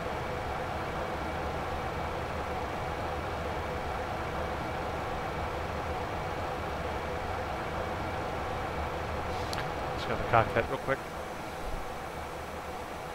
And let's see. Progress. Calculated top of descent is in 465 miles.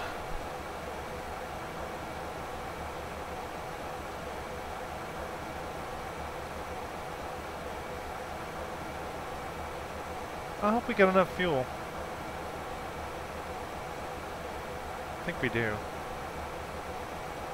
think we'll be alright.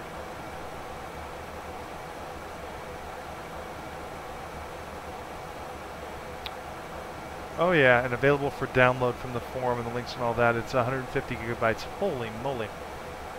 450 uncompressed. Nice. I'm sure a lot of people appreciate your contribution there, man. It's a compromise between zoom level 14, 16, and 19.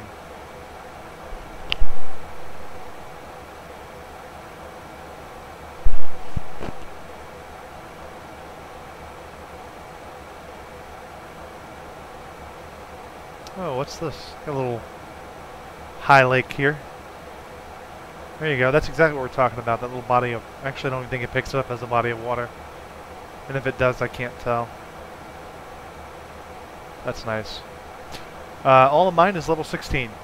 I didn't do any compromising. I just did straight 16 because it's easy. So in case you're wondering, guys, we're going up into the Pacific Northwest. And all of these little spots that make it look like the ground is a cheetah pattern here. These are logging clearings.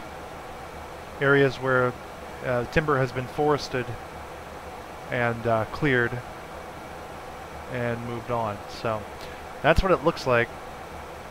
And they don't mine the whole area. They don't log the whole area, but they do swaths of it, little pieces of it, so that the timber can regenerate and try to be as regenerative as possible. I think they replant trees and stuff and have to wait. But that's why it looks like this. Fun fact, just for you guys who don't know.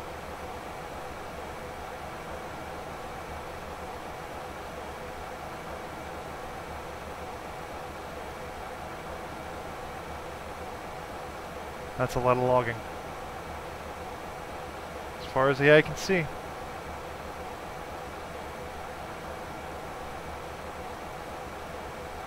Yep.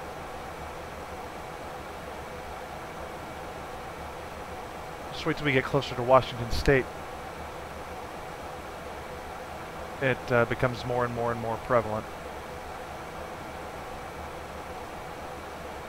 See, I don't think I had it turned on when I generated these tiles. I don't think I did the water. Well, no, I didn't do. Well, yeah, we did. Yeah, we did. I got some transitioning effects going on here. Otherwise, it wouldn't have any of that look to it.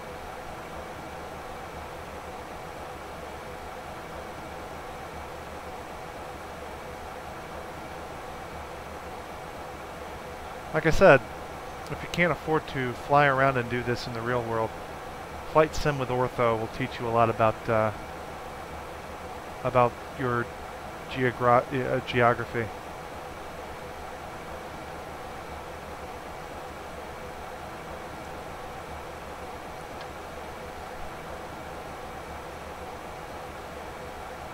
Except for this.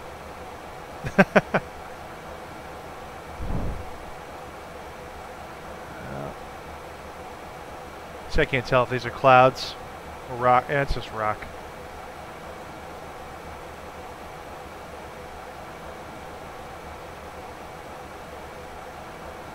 Yeah, there's nothing going on over there. Yep. Desert on one side and green and lush on the other.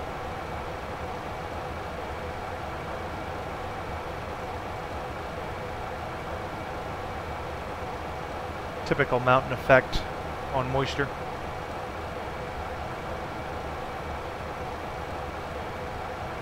Thanks, Larry. I appreciate that, man. No problem, Eric. We'll be here. Unless we fall out of the sky. I mean, the default clouds in X-Plane are pretty good, if you ask me. They keep getting better and better and better. The new update just gets better and better. Oh, hey, hey. Okay.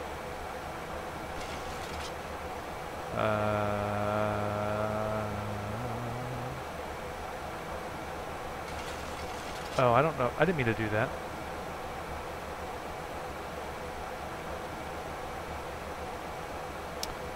Bill Smith, welcome, buddy. Anyone had any issues with X-Life or X-Plane 11? Haven't tried it yet, to be honest with you. Look at that. Yeah, I can't say this is logging per se. It didn't necessarily look like it. Although it could be. Nah. Yeah, I haven't used X-Life, Bill, in quite a long time.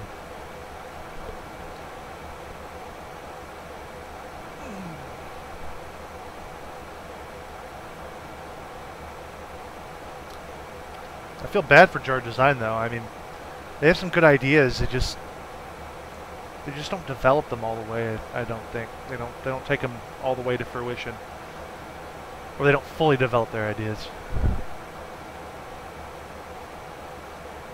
The demo version is holding 2 of my planes hostage. Whoa! Do tell, Bill. I'd be interested to hear about that.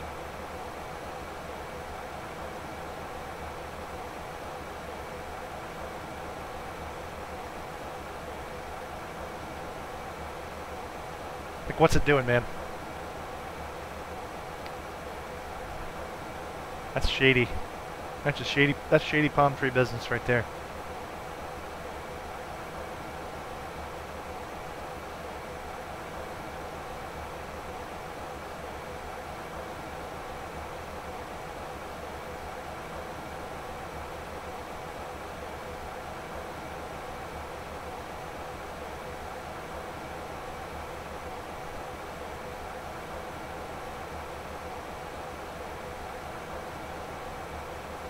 Tried using that real weather feature, kept getting an error that download failed.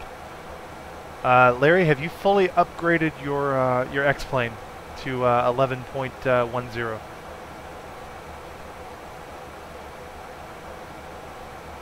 So just a quick question on that.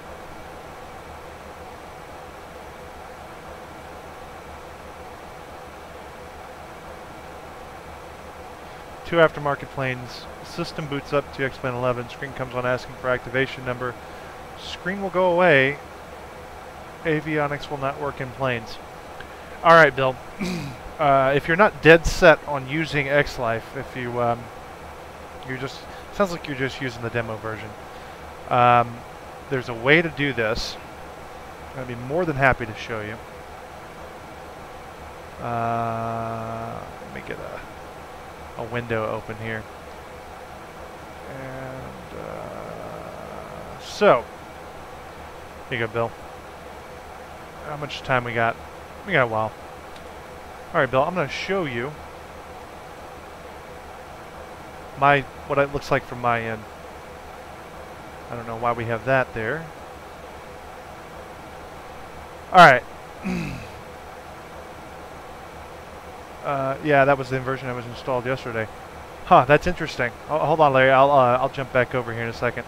So in my X-Plane directory, Bill, if you go into Resources Plugins, and then you will delete, or you can create a folder called Disabled, right here in the root directory of Resources Plugins, and you can actually just move your XLife plugin over. See, I have XLife moved over here for disabled, and it'll keep it from loading on startup, so you don't even have to worry about it. And that's generally what I do for any plugins that I don't want loaded. I stick them in here, and then I can move them back when I want them actually turned on. So it's a kind of a manual way to turn it off and on, but it works a little bit better than the on-screen deal. So yeah, try that and see how it goes.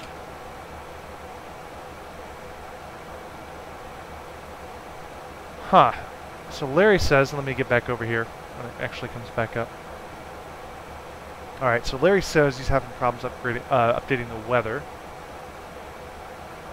So let's do that. Mine just updated 2 minutes ago, set to match real-world conditions. So that I don't have a solution for you on, buddy. Might try giving the computer a restart. Welcome back, Eric.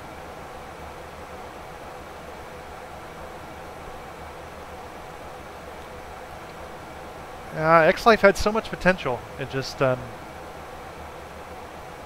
don't know what the deal is with Jar Designs. They just don't complete their thought process in development.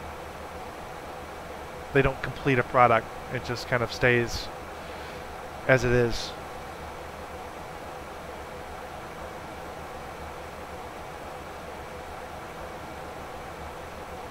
Hey, no problem, Bill. I hope it helps. If you want to get rid of it, just delete the XLife folder. You don't even need to move it. Just delete it, and it should not load on startup as long as you remove it from that resources, X-Plane 11 resources plugins directory. It will not be there. It will not load. You'll be good to go.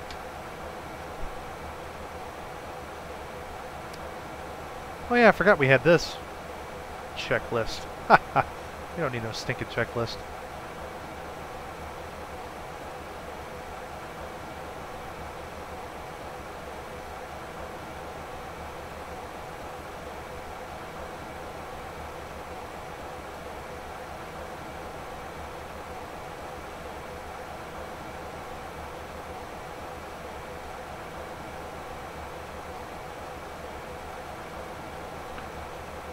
I didn't know that. I moved somewhere else. Yeah, I just delete them. Here, and I'll actually show you again. Let me stick you back on there. Go back to FMS plans.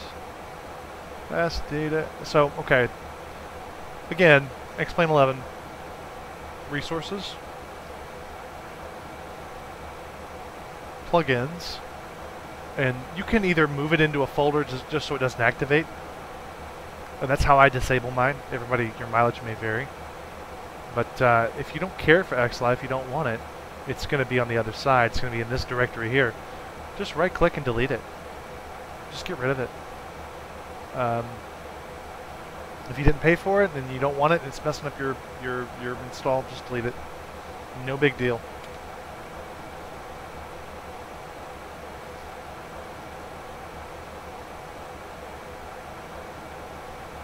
I'm old school. No checklist, says Larry. Haha. Agreed, brother. Agreed.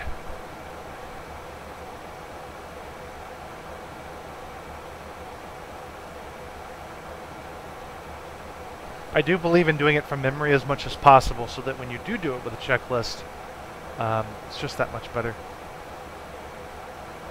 So, that being said, let's look back to our... we have no restrictions to battleground. We have to be above 240. So I'm going to go ahead and set 240 here.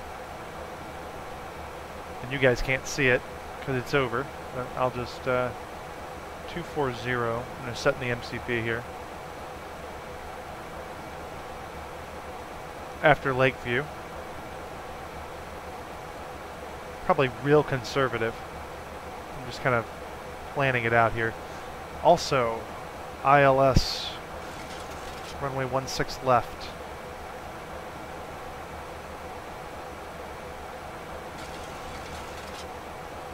ILS 16 left. Okay, so 110.3.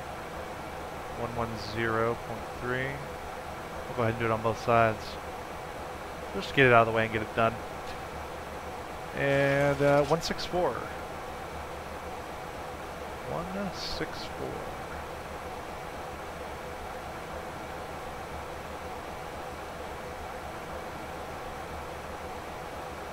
Alright, 164 is the course. Go ahead and set our flaps. We're going to land flaps 30 at 138. Ooh, that's quite fast. We'll do it. Fine. Alright.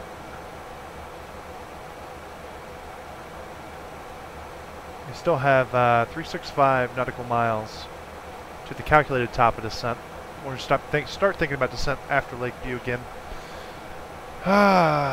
And ILS, we want to be at 4,000 at Helzer. We're kind of thinking ahead here.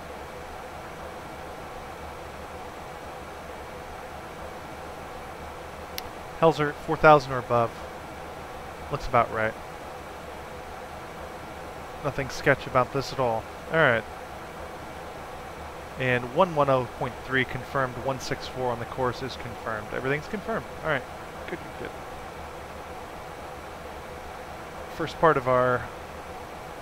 We don't need to worry about restrictions till we get to battleground. So once we cross Lakeview, we'll descend to 240. Actually, we don't have to descend so fast because we got 215 nautical miles. But we'll descend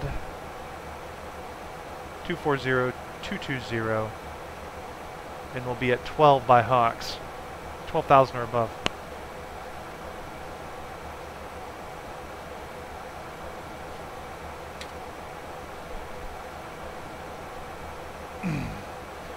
Who needs a checklist, says Bill? I agree. Problem is, I was in the Air Force 1971 to 75, but at that time they didn't have GPS or FMC. Yeah, that. I definitely would use a checklist, I guess, then. Not having GPS is a problem. I would be lost. You could always go slant Alpha. Hunter Hockey, welcome, buddy. All right, guys, I'm going to leave you with a... I'm going to visit the little boys' room. And I will be right back, so I'll leave you with some scenery. That's better. Leave you with some scenery, and I'll be right back.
Alright, ladies and gentlemen, I'm back.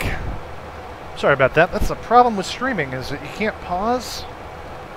And I'm not one to sit down for long periods of time.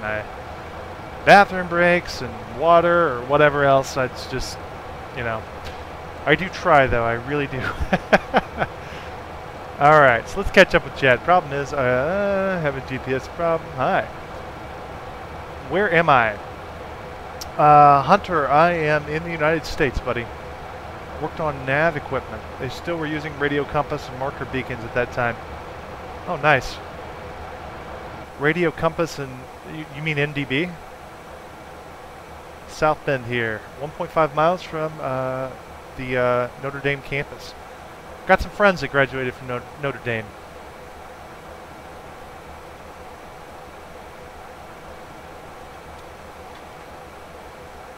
A good Catholic school.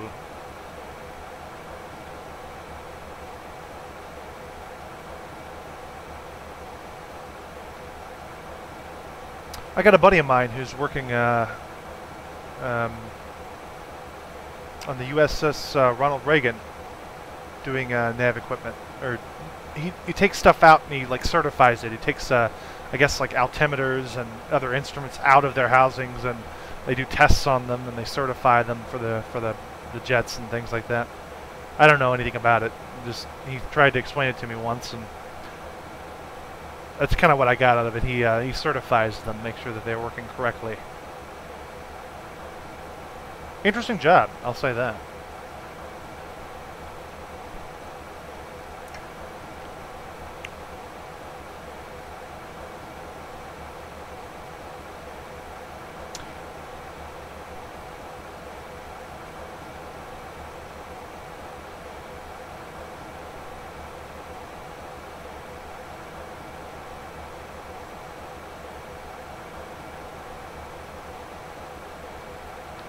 That's a hill.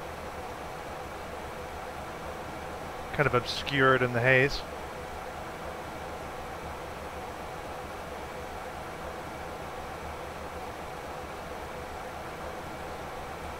Nothing but desert on this side. Yeah. All the good stuff's now on the Pacific Coast side.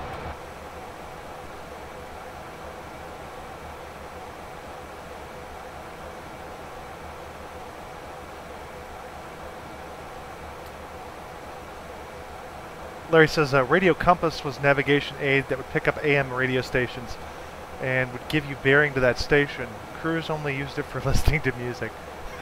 Nice. So it's like NDB, basically.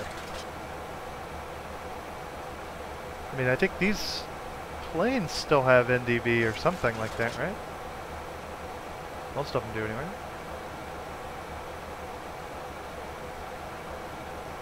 No, no NDB. ADF. Markers, speakers are on. Service center phone. Yeah. Wait.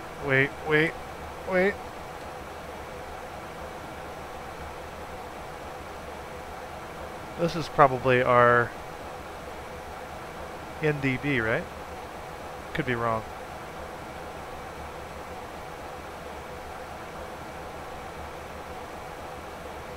An automatic direction finder. I don't know how the older stuff works. I should probably learn.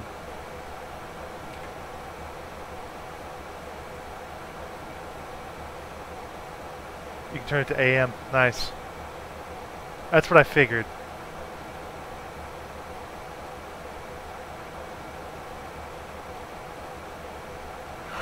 Ugh.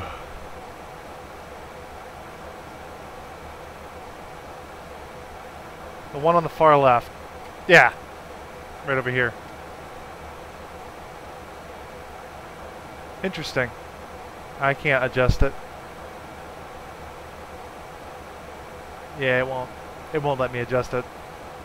So it's not actually active. Oh well. Hey, manual extension levers.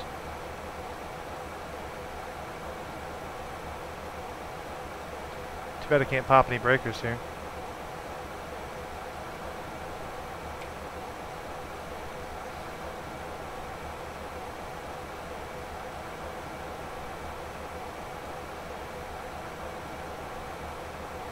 Alright, so. There we go. So we'll still have 215 nautical miles to BTG. And BTG Battleground, that's where we're going to be at 240 or above. So we still got a ways to go. That's a long trip. Up the western seaboard. Long trip indeed.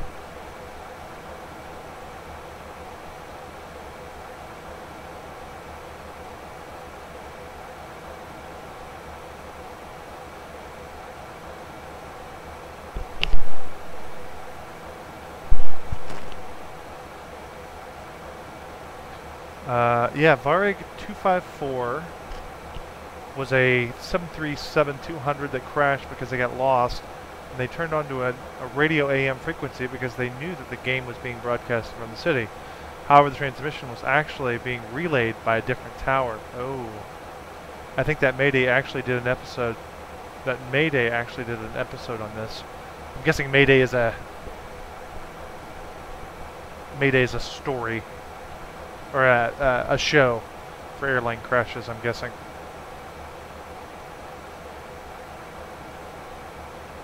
Interesting.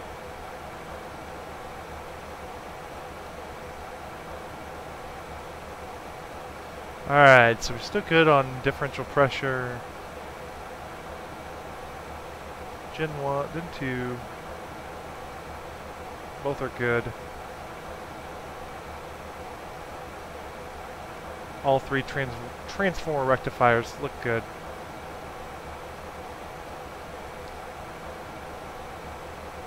Fuel temps are good.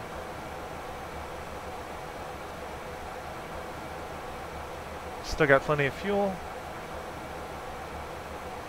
Engines look good. Oil pressure's good. Quantity is good. Hydraulics are good. Doing a quick scan. Brake pressure is good. Okay, everything looks good. Still holding 360.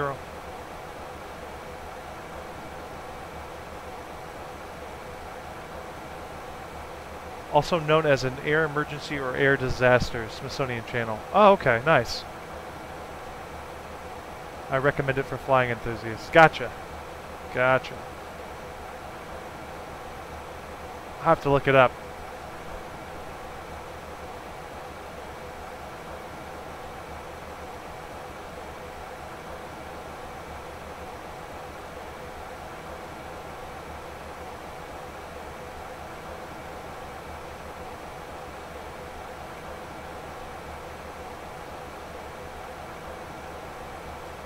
Now you scare your co-pilot. You do that.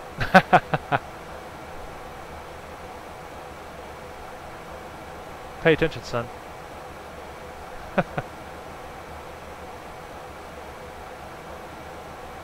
Well.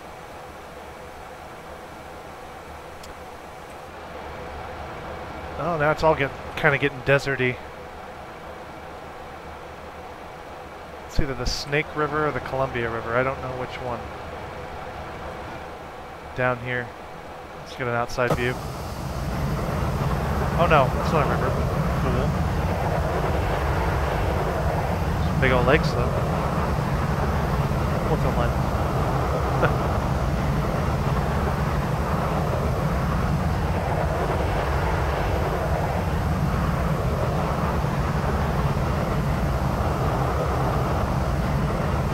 Where are we?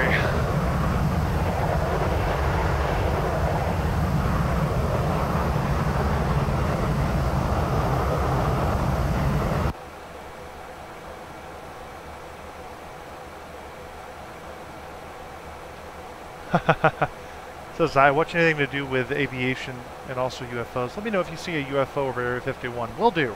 I don't necessarily think I go that far, but as into the UFO thing. But definitely think there's more to the world than we know goes on, for sure.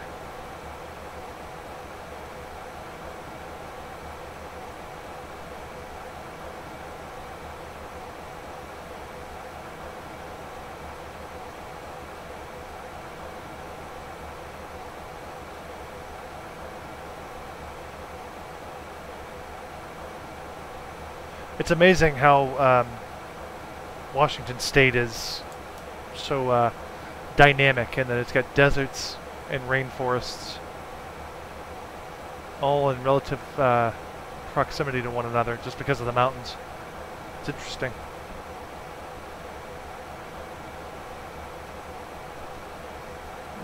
Two.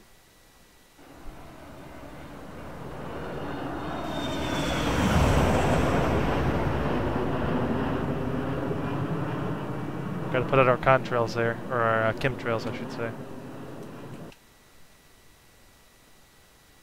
Yep, definitely putting out some chemtrails for you.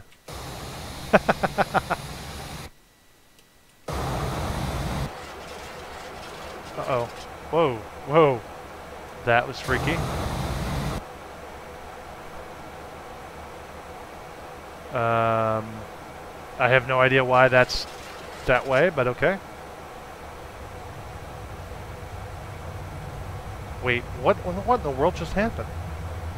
We started losing speed like crazy. Just different views. That was weird.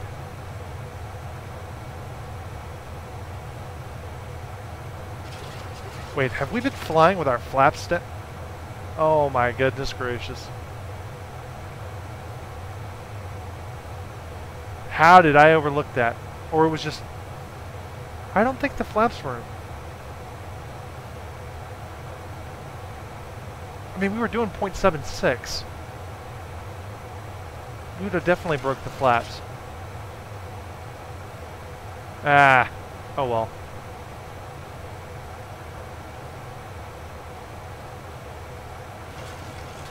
You probably hit something. Yeah, I did shift 7.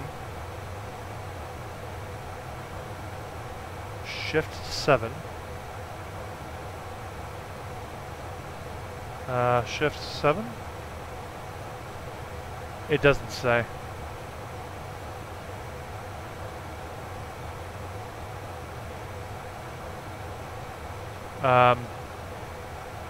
Okay, so it's rising. Speed's going back up.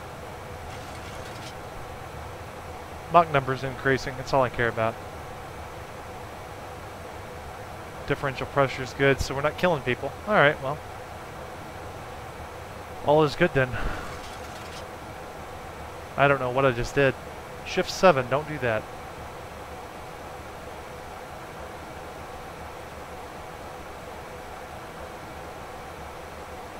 Search for the command, not the key. Well, I don't know what the command is. From search keys. Track weapon. I don't have weapons, but it did some weird stuff to the plane.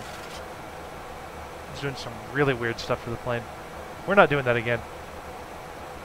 Flaps notch. Yeah,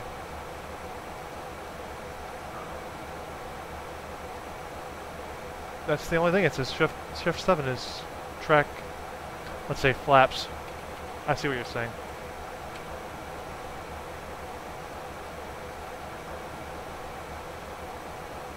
Oh, you know what? I must have pressed 1 or 2. I pressed 2 without a shift. That's what happened. Okay. Now I know what happened. Alright. Stop being so... Need to stop being so, button pressy.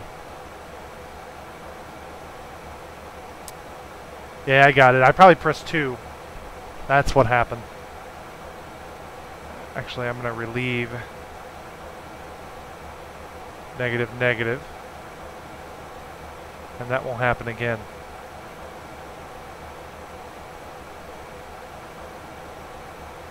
And we'll need to save this to...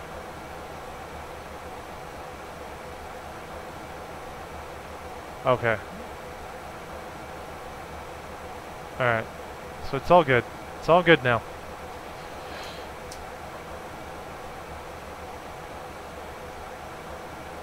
And we're getting back up to 0.76, 0.75 is where we're at. That's fine.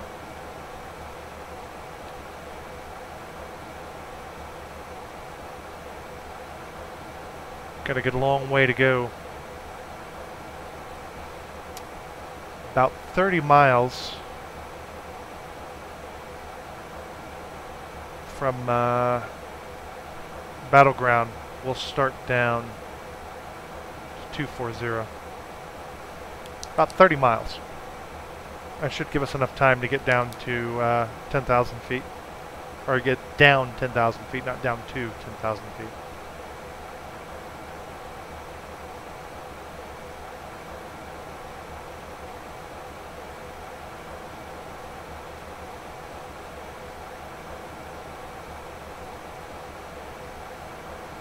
Yeah, Eric says he used to do that the whole time. Yeah.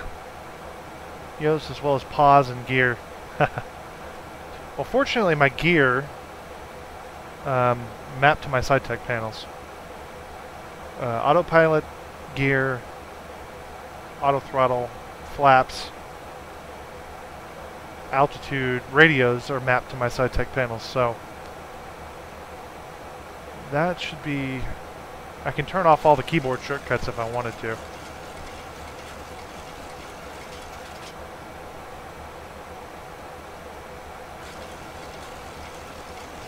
That's definitely logging. Nice square swaths. Geometric patterns. Perfect squares. Perfect squares don't happen in nature. Not even close.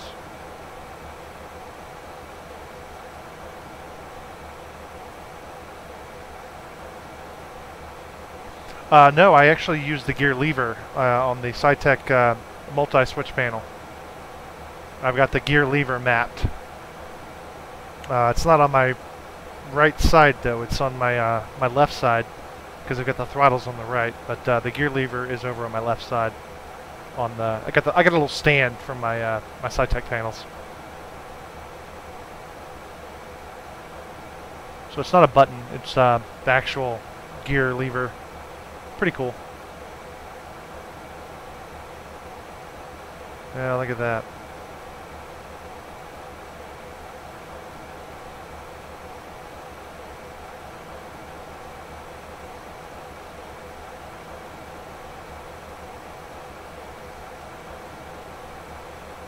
They're okay. I mean, I think I find more use for my panels and stuff in GA flying than I actually do airliners.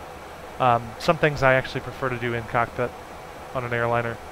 It's a little easier, but when we have a Cessna, these panels are pretty much modeled after a Cessna cockpit. So it works really well for that purpose. If you like to fly like a 172 or something.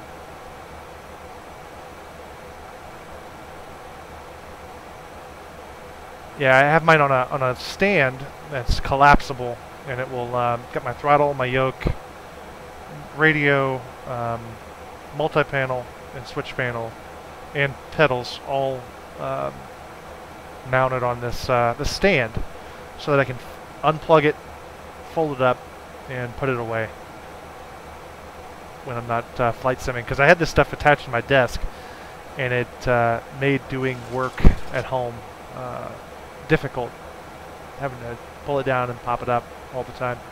This makes it so much easier. You just take it out, stick it up, fly, plug it in, and you're good to go. I believe that's route Mount Rainier in front of us here, kind of obscured in the distance.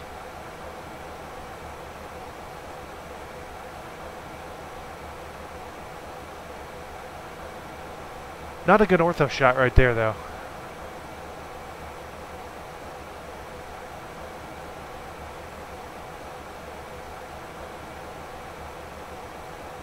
I have a 17-year-old side stick from Microsoft. Had a 7-year-old VR Insight panel. Hey, man, if it still works, it works. If you can make it work, you can make it work. I prefer to fly airliners with a yoke. Frankly, I'll probably even fly the Airbus with a yoke. Blasphemy, I know. But because everything is mounted, it just makes it a lot easier for me to deal with. Alright, let's look at our progress here.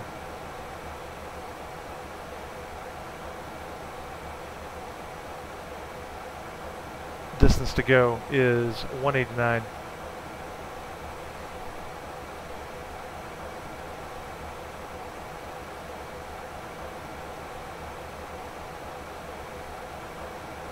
Bill Smith, I just saw your notification, man. Thank you very much for the subscribe on YouTube. Much appreciated. Much appreciated. I don't have a yoke because they're expensive here, but I bought pedals from Best Buy in the US. Still waiting for the shipment. Had to use a relay to ship it here. Ah, gotcha. And then there's going to be customs for it. Oh, that sounds horrible, man. Just to get something. Sounds like a lot of fuss to have to go to get stuff. Us Americans, we take that for granted, I think. It's instantly available, you know.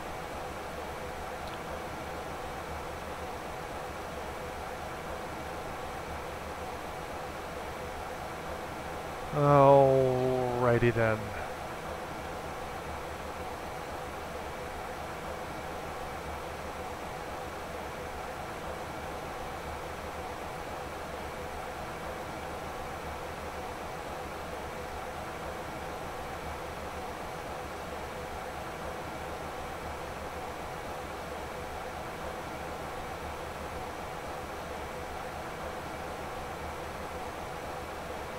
Alright, so I'm just reviewing my my charts.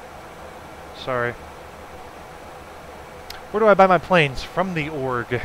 That's generally the best plane. I have, obviously this didn't come from the org, this came from X Aviation. But, the org is generally the place to buy your planes.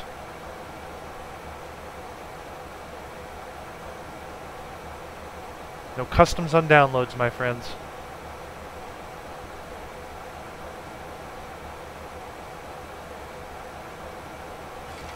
Oh, Anton, and welcome, Anton. Sorry about that. Still cruising. No, Mount Rainier is probably the tallest one here. Oh no, I'm sorry. That's Mount Rainier. Yep.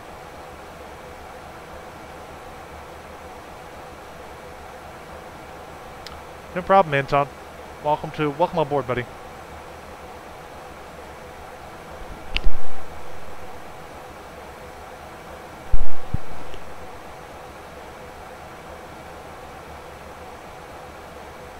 Not a whole lot to see.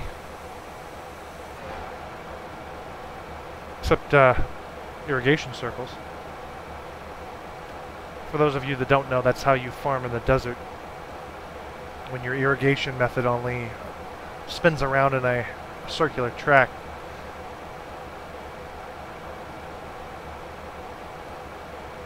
So if you ever see those from the air, that's what they are.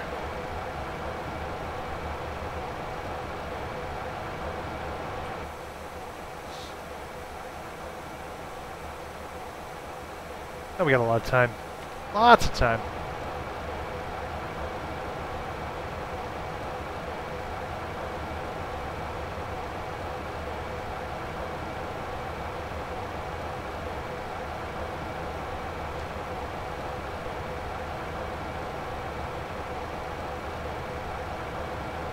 Thanks, Eric. Appreciate that. Hey guys, if you like it, please like it. If you don't like it. Whatever the, I don't know if they have it like Facebook where you can give a thumbs down. But, not about glitz and glamour, guys. Just about, flying, and enjoying aviation. And the view. I personally like the view.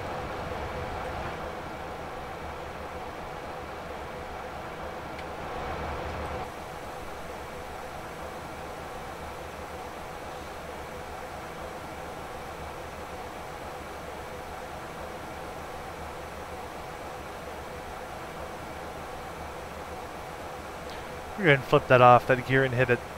I don't want to hear that gear horn.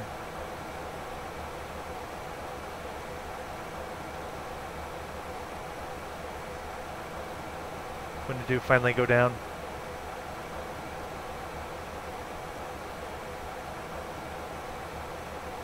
Actually, we probably should leave it on for now.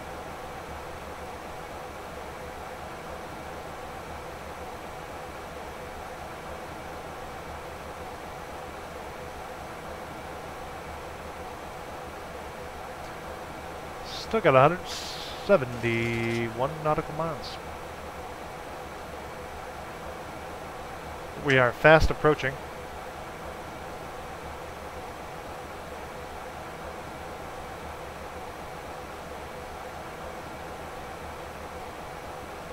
La Pine.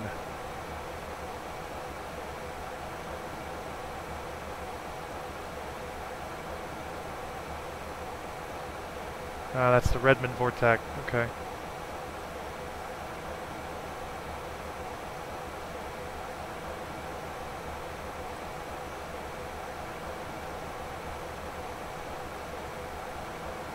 So much quieter doing this without Pilot ATC. There you go. There's some mountain action for you guys.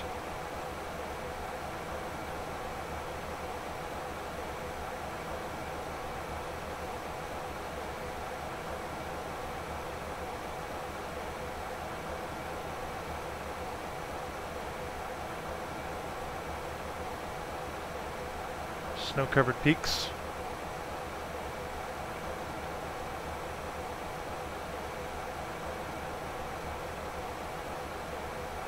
Oh yeah, we are going to get into the moisture.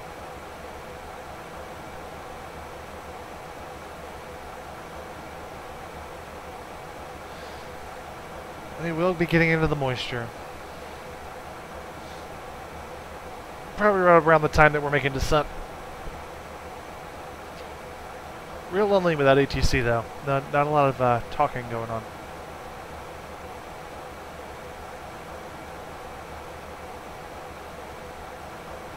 One 142.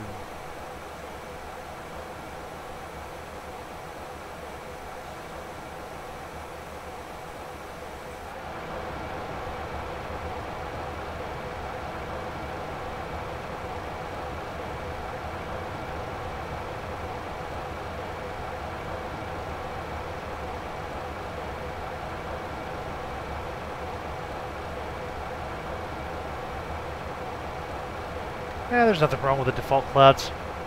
They're fine for now. Until XEnviro gets its stuff together.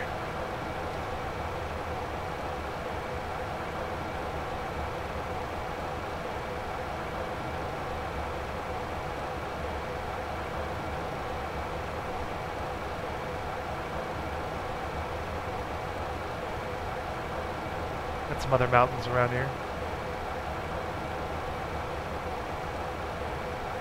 A little bit of low-level clouds, or fog in the mountains. Nothing but desert on this side.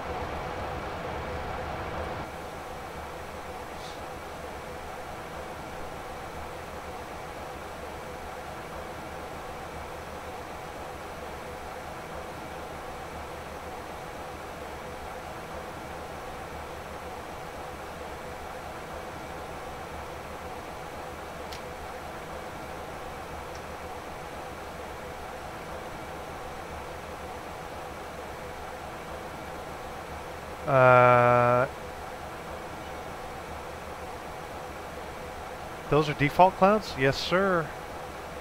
Mimrical.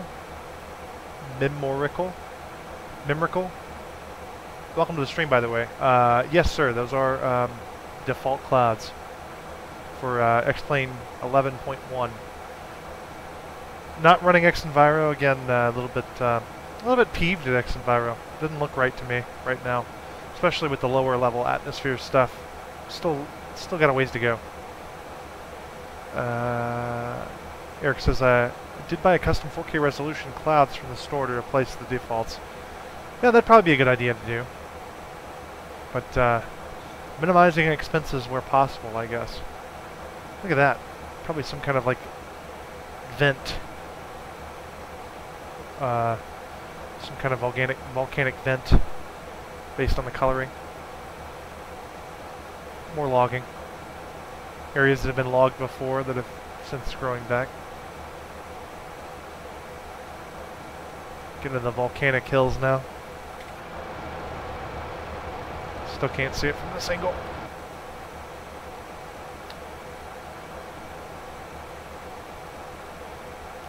It looks fine for me. For my purposes. I have no complaints.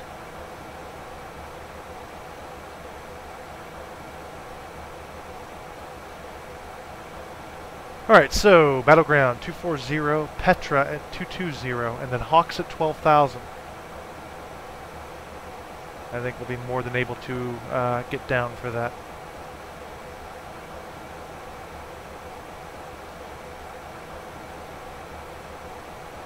BTG 117. Welcome to the Pacific Northwest. What we got going on over here? That's a nice looking hill. Yeah, we are going to be going into the soup here very shortly.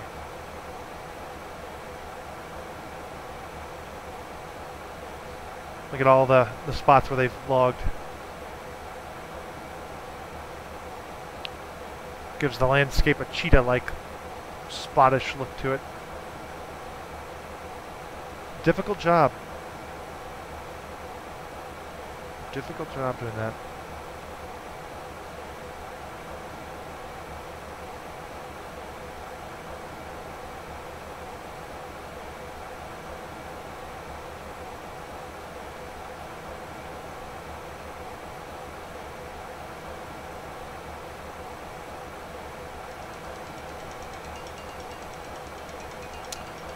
One moment, guys. Get a call from my boys at work. Hold on one second.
Sorry about that, guys. When work calls, gotta help out your underlings.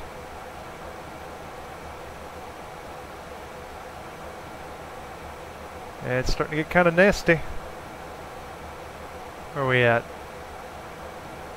100 miles.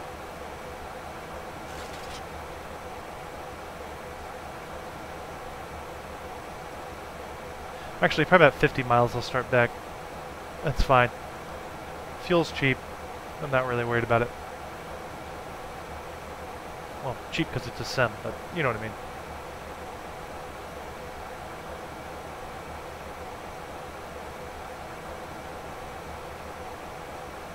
Yeah, this is going to be fun. Wish we had ATC. Oh well.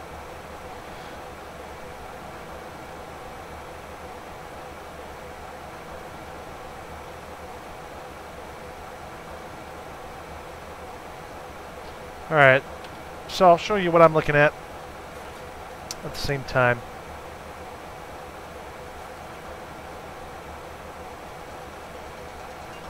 Hold on one second. That's work again.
Alright guys, sorry about that. Ah, can't get away from work for 5 seconds. I do try on my days off to not deal with work. Unfortunately, I don't think that it really works that way. Alright, so we got 69 miles to go. We're going to go ahead and start down. I don't think there's a problem with that. Go ahead and level change. Fasten seatbelt signs coming on.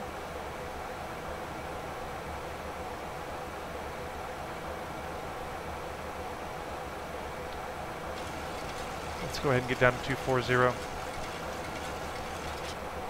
Alright, 240. No speed restriction.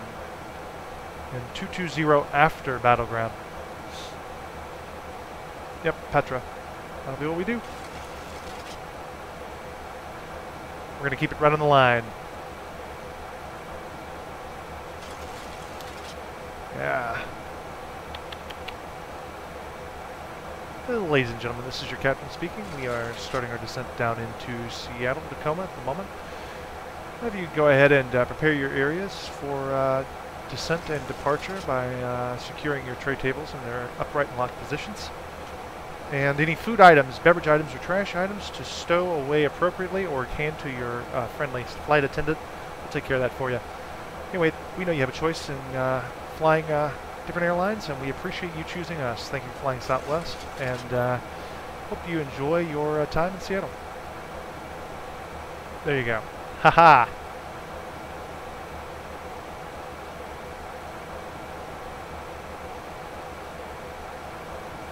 Yeah, we're going to be well ahead of our bananas, way ahead of Battleground, so we'll be fine.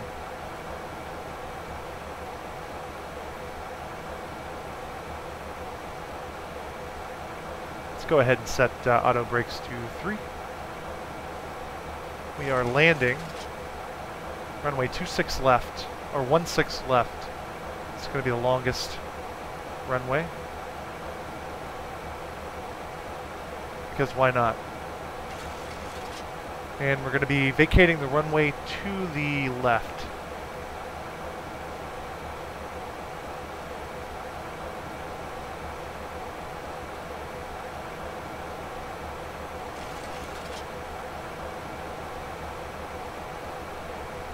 And I'll take that off. You guys don't have to look at that.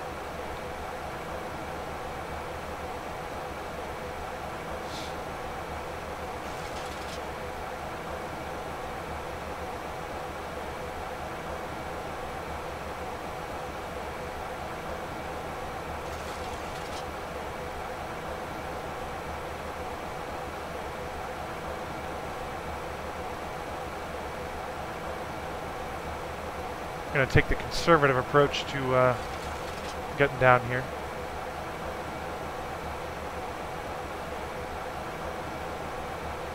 Burn more fuel, but at least I don't crash it. Excuse me. Got the hiccups today, guys. What's up with that?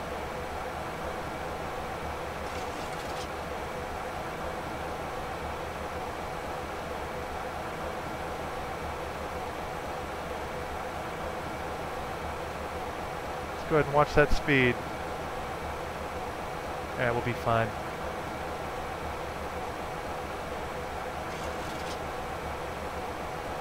Let's go ahead and dial this back to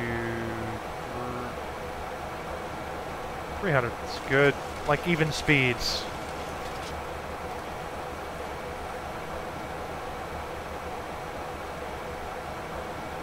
Alright, so ILS is set. Courses, frequencies, everything is set.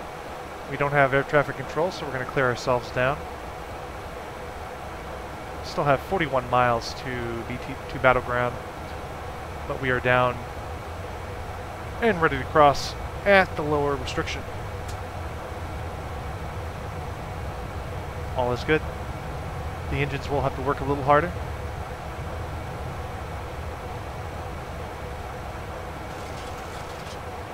We're just going to play like ATC gave that to us. Told us to get down for... gave us that crossing restriction and told us to get down early.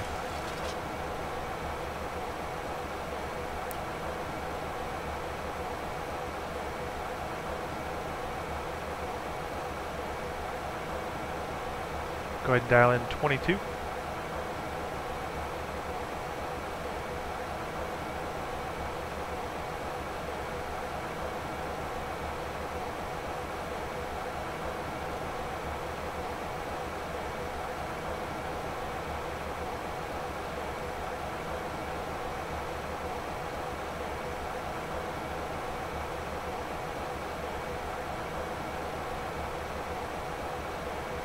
Oh yeah, we're going to anti-ice this one. Can't see nothing out there.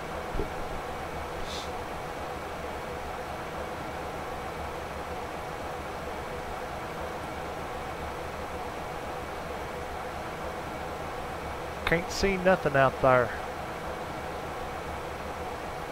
Alright, auto brakes are set. Hawks at 12.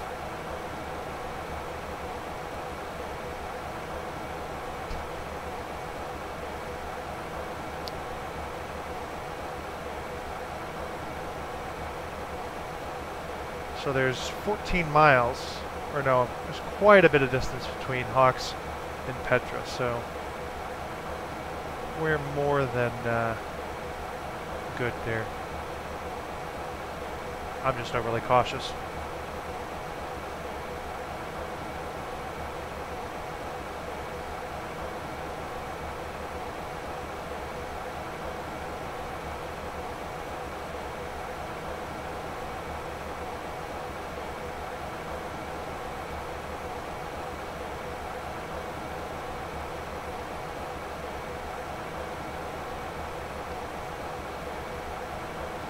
My goodness, it's already 12, it's already 1 o'clock here. Now I remember why I don't do such long flights.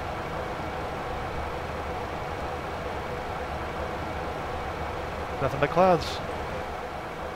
Yep, we are definitely on top of it.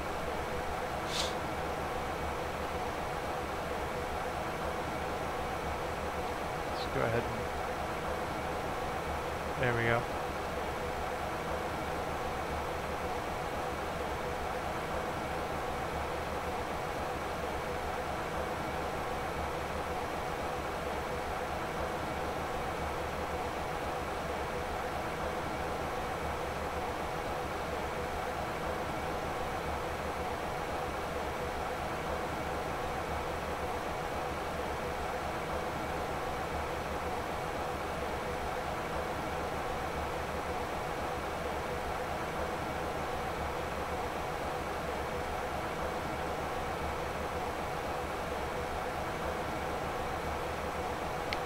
You guys still alive out there?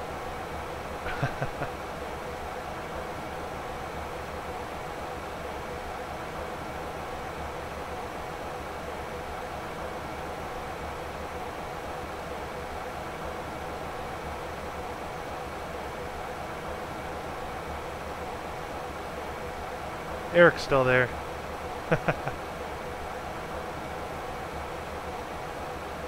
Alright.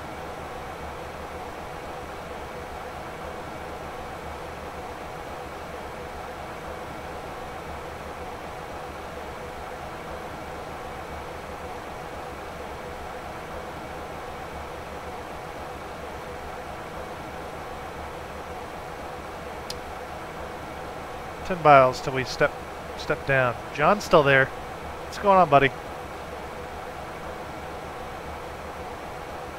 We are just making our descent. Or the beginning stages of our descent, anyway.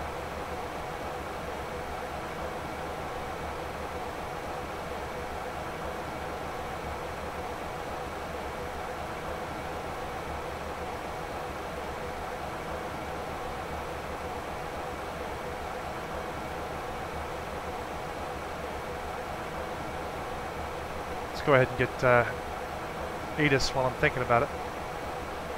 Seattle Tacoma International Information Juliet 1853 Zulu. Wind 020 at 11. Visibility 5. Light rain.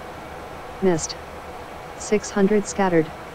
Ceiling 1800 overcast. Temperature 7. Dew point 6. Altimeter 3013. ILS 34 right of Seattle Tacoma International Information Juliet. 1853 Zulu. Wind 020 at 11. Ooh, we need to change something Visibility 5.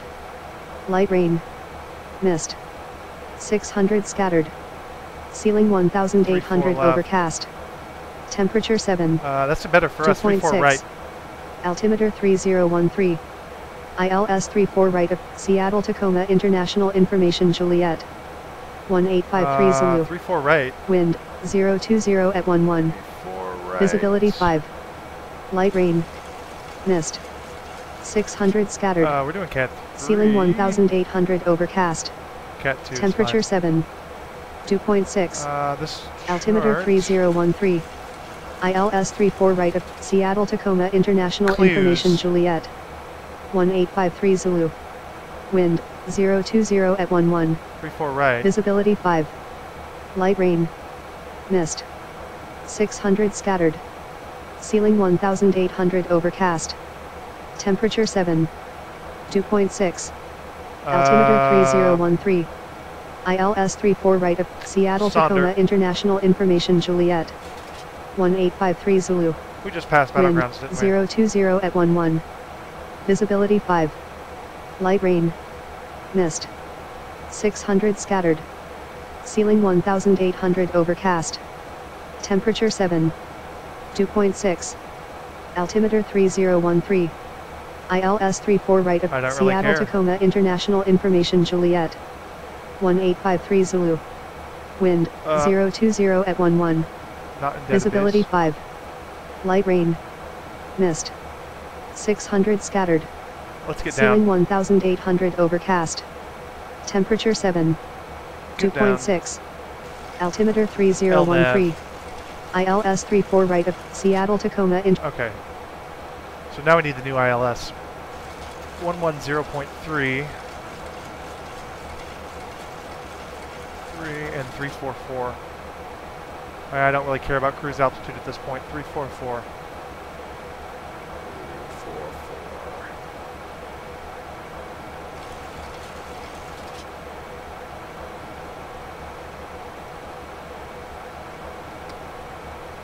Changed up on me. Alright. Gotta be at Petra at 22,000, which we will be. Alright guys, well I think we avoided, let's see here, from Hawks, line, foot,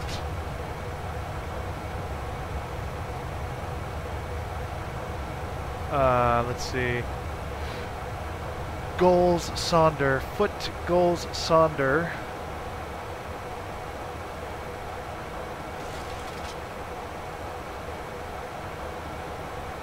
Cancel whatever I just did.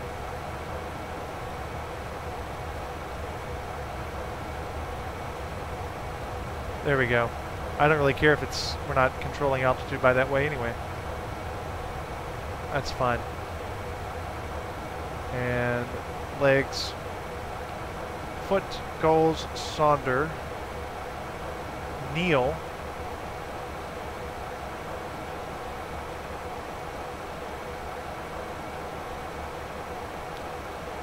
Clues. Buck. Yep, that's right. 5,000 at Neil. Alright. We're still good. We are crossing Petra now. Let's go ahead and set to 2,000. Why are you doing this? Get all sketch with me. And level change. Go ahead and get down. Let's go ahead and bring out these. Extend our landing lights. It's getting glitchy. It's getting glitchy.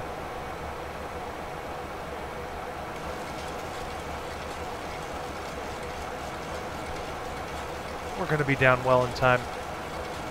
And we're going to pull those speed brakes out though.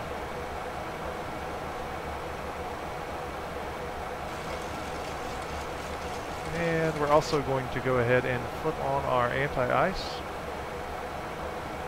because we're going to be going into it here in a minute.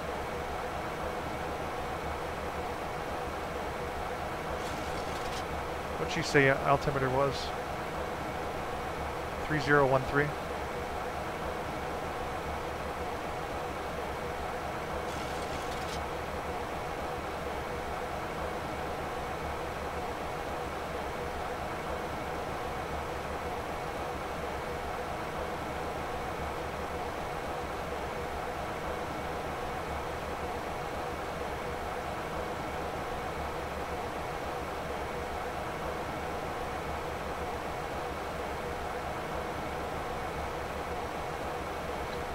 Alright guys, we're just descending in.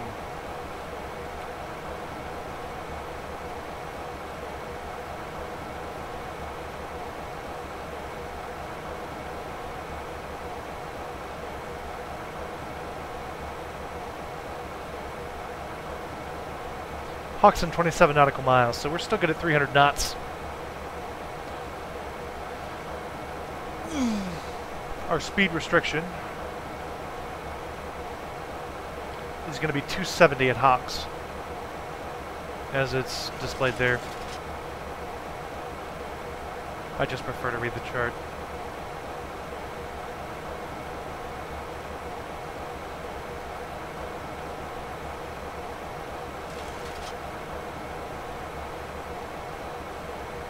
See if we can kind of maximize our descent profile a little bit here. Maybe do 1500.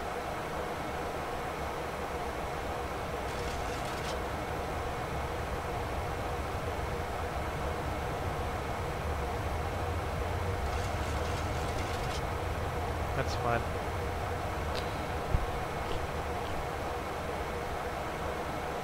Descending down.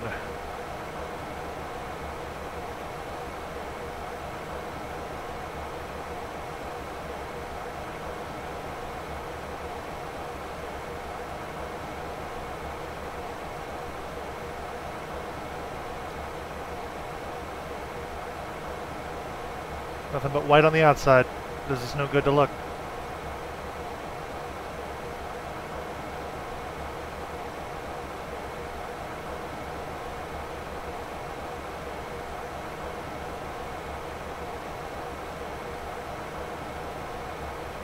Alright.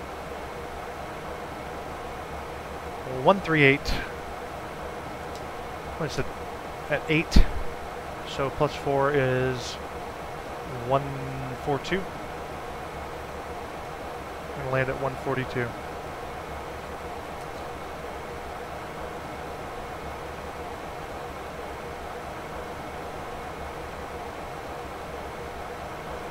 A little bit sometimes. I enjoy more of the GA stuff better than I actually enjoy the long haul airliner flights, John, to be quite honest with you. I still appreciate the challenge though.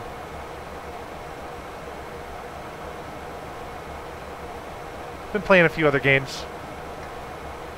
And then obviously I just try to relax as well. Work's kind of tough right now.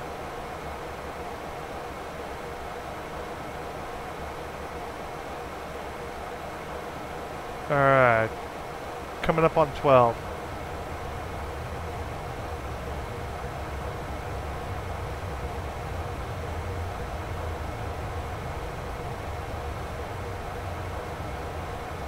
Yeah, it's nothing but clouds. Nothing but clouds.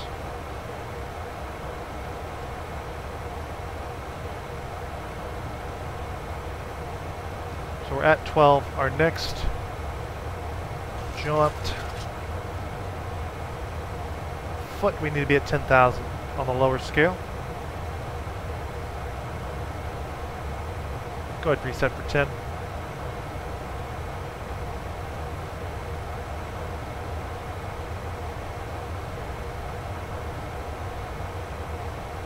Ooh, and we also need to cut down the speed to 270. I've also got my spoilers out.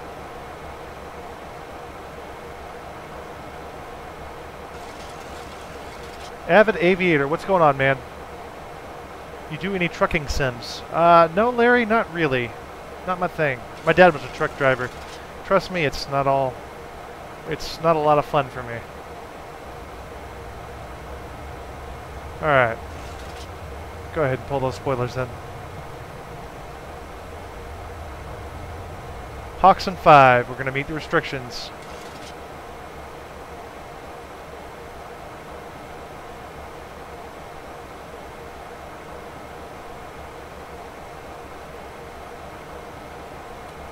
And I'll show you guys what I'm looking at.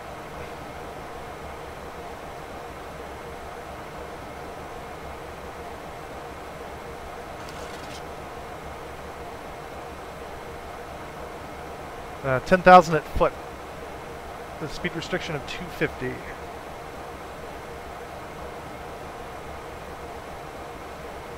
Line is no consequence other than the 10,000 foot minimum altitude.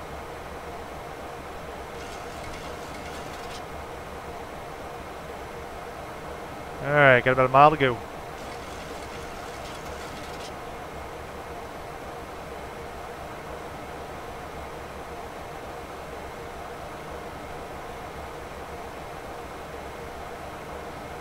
Avid, I saw a little bit of your Santa antics, man. That was that was pretty funny, actually.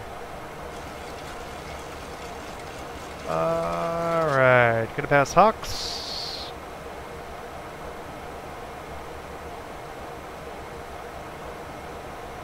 And we're gonna go ahead and hit level change, bring speed down to 50,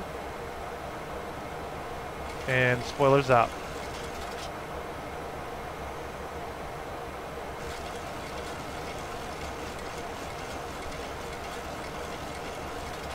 Oh, you guys can't see it because I've got the thing still open. Sorry about that.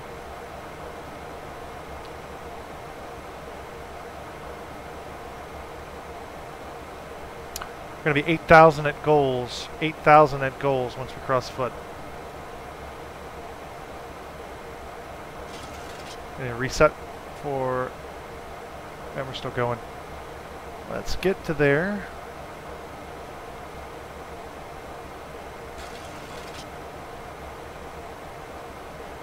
We do have ATIS, so we're good to go there.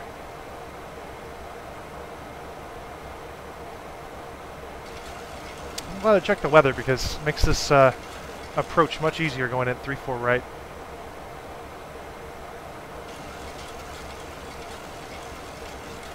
Alright, well, I'll reset for 8,000. No. Altitude hold. We'll just go ahead and cross foot.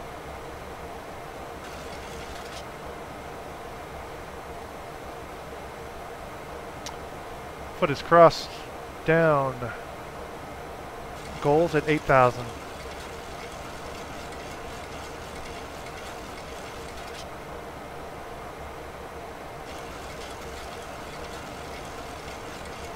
We should be able to meet that pretty well. Keeping the flaps extended. Go ahead and hit the landing lights on. I'll go ahead and flip you guys over.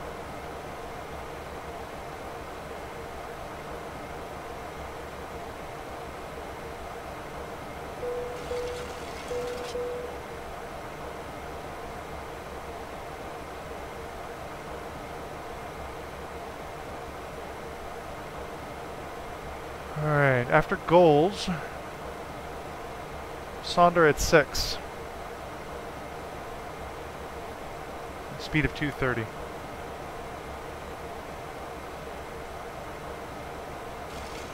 I got full flaps out, guys.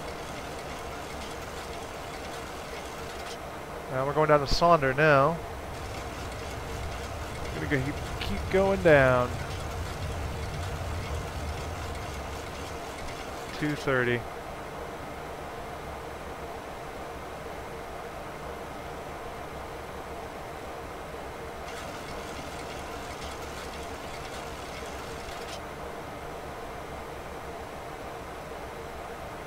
And Neil is our as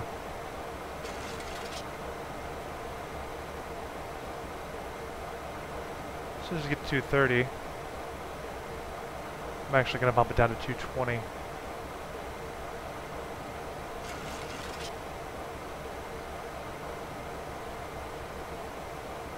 Come on, baby. Get down.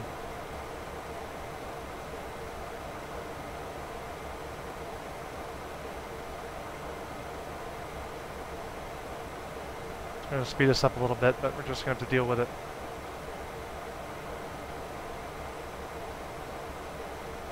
Sorry guys, not paying attention at the moment to a lot of things.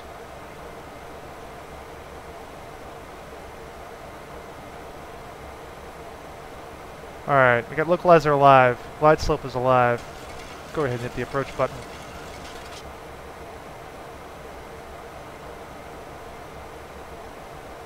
Got some nasty weather out there. And we are at 2:30. 1, 2, 3. Laps 5. And slight spoiler. Sonder down to 6. We are at 6. Going to Sonder. 5 miles. Now we transition to the approach. We need to be at 5,000 at Neil. Oh, did you just lock up? Don't lock up. Alright, it's doing its thing. Hold on. Oh, come on, baby. Don't do this. 5,000. Get down to 5,000.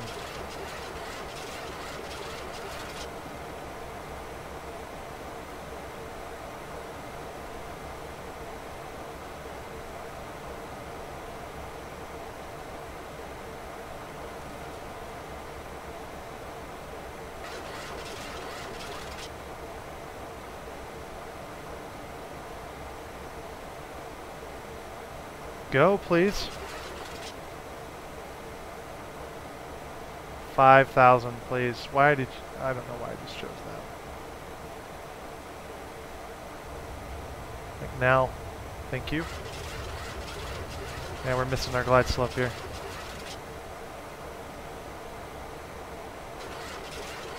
We are definitely missing the glide slope.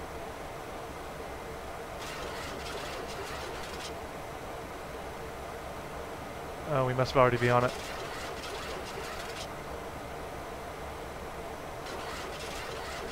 Okay, so we're in Vorlock. 2,200.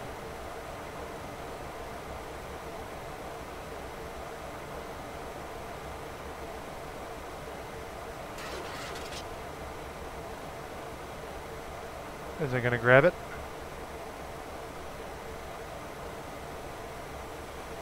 Yeah, I know gear down helps with the drag, but I would like to get to a more suitable speed. Gear down speed is, I think we're a little fast for that yet. 142. Let's go ahead and do 142.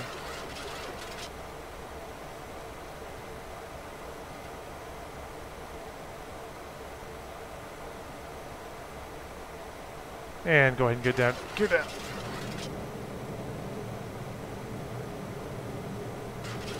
We're on it, boys.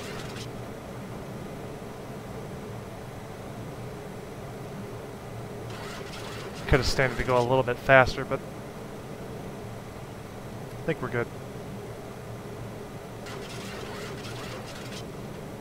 2 more notches of flaps. We should be 1 away from 30, which we are. Flaps 25.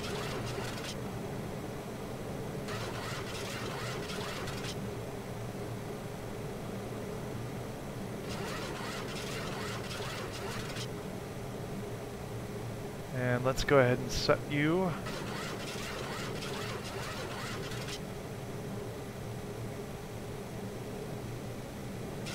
And we got it in sight.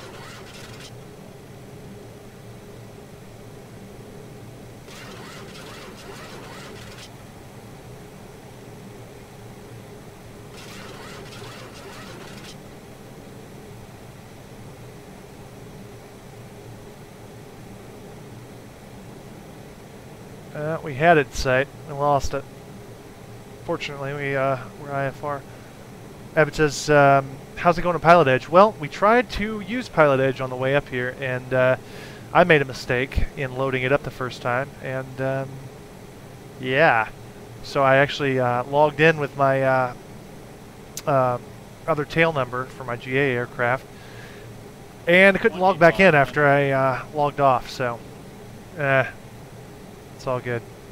So we came so low. No ATC. Should clear this cloud and should see it right in front of us. Hopefully.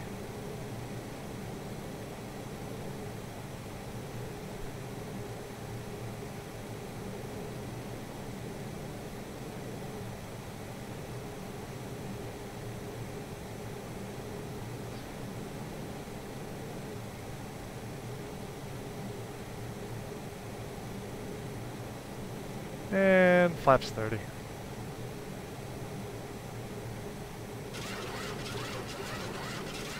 Go ahead, baby, retrim it. Gotta love Seattle weather, yeah you do. Set ceilings down to 1800, so. And here comes the rain.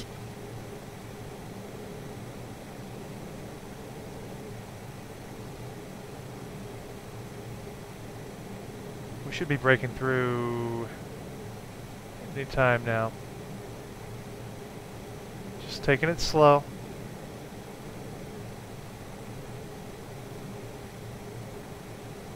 We've only got one channel lock, so it's not going to auto land. Oh no, it'll auto land. There we go. If we need it. But I'm going to need to see something by 200 feet.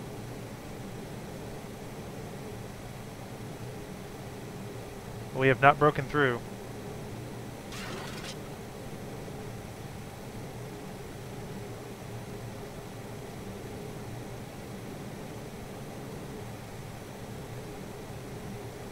There we go. There we go. All right.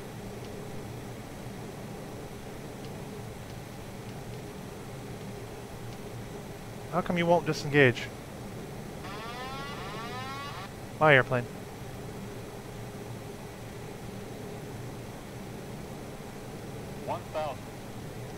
Go ahead and turn that off as well. Approaching 3-4 right.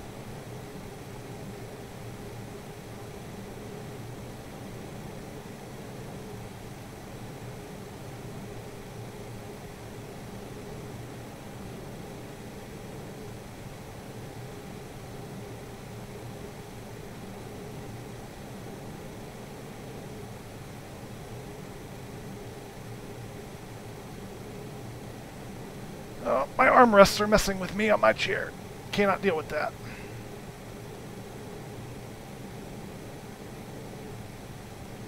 Ooh, hey, hi. Alright, simple. Unstable. Oh, that's great. That's wonderful. I was looking way ahead. Way too far ahead. 50, 40, 30, 20, 10.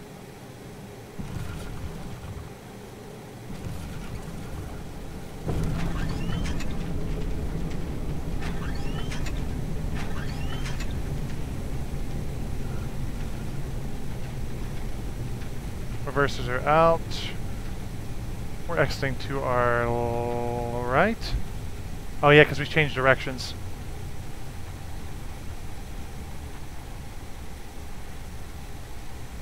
Yeah, we'll take the next one.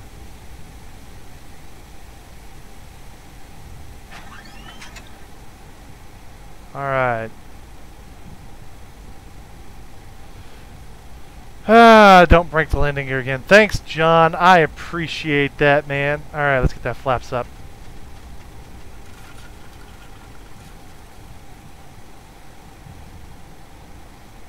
Yeah, we're gonna go this direction, I believe.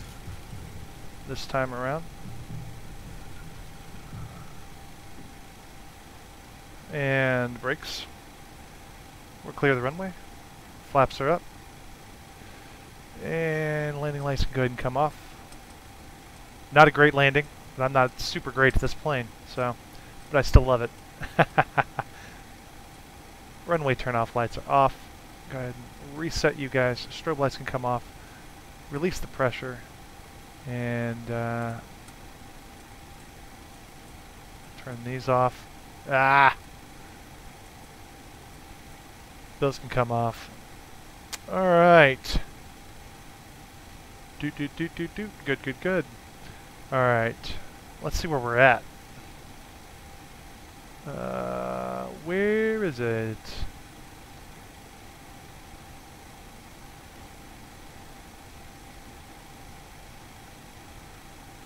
Okay.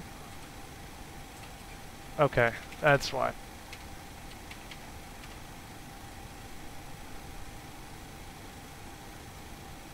Well, it looks like there should be stuff here. On Bravo, we probably want to go over to Alpha. Terminal's up here. So we'll cut across.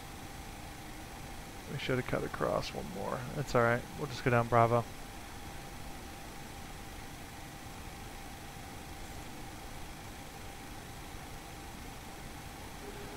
Alright, guys. Let's get parked and then we'll take a look at the replay. I don't think the airport's here. I think I got something wrong with my airport. Because I don't see a dang thing.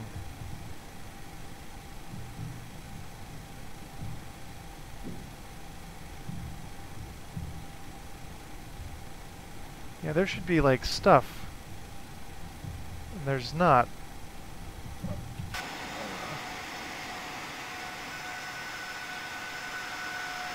Yep, we have no airport. Why that is, I don't know. I haven't replaced Seattle.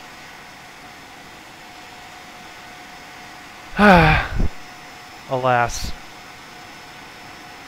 I don't know why we don't have an airport. Oh well. Start the APU.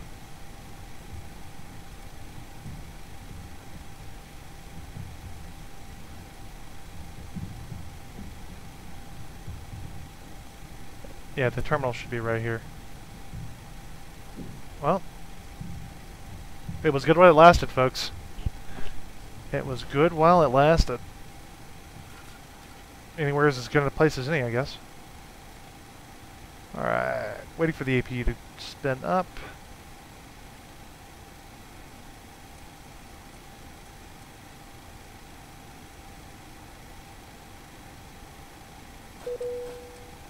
Alright, so engine shut down. Anti-collisions are off. I'm sorry. Anti-collisions off. That's off. The yaw damper can come off. And we'll leave all of that as it is for now. Let's go do a replay. And you can get the hell off my plane. Ha ha! Alright. Well, for now, that's good. Let's do a replay. Toggle replay mode.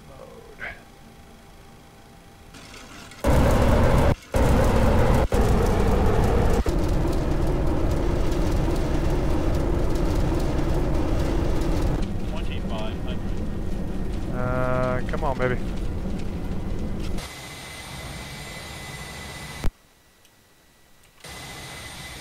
There we go.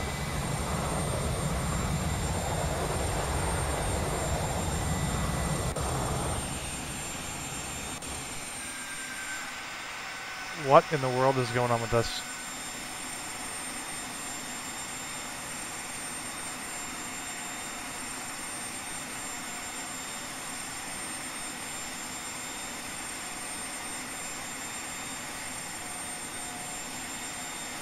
I guess we don't have any scenery to look at with this one.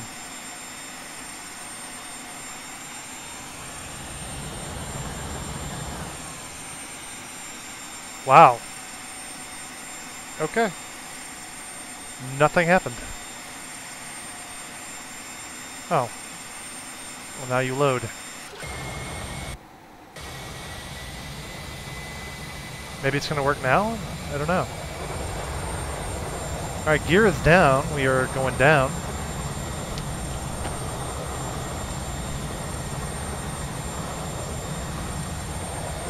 Get the hell off your plane. Oh, is that how it is now? Yes, sir. Yes, it is. Let's see this replay, though. The world is gone. Yeah, man. That's what I was looking at. I was like,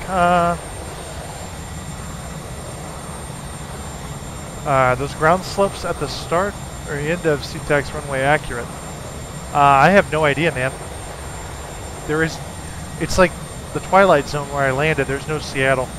Probably some conflict in my, my airport's file or something.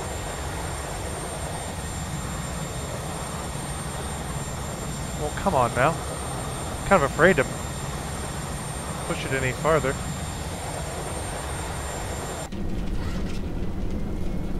I can't see Jack nothing. Okay, so we're watching the altimeter. We're getting down.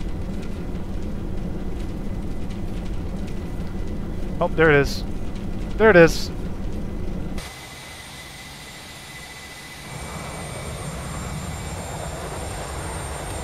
Let's see how bad this one was. That's the tower view. That's that view.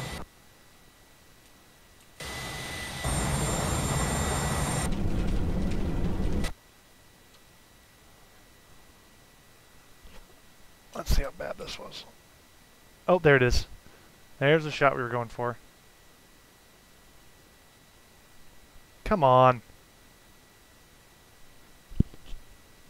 Oh wait, I can control that. Sorry.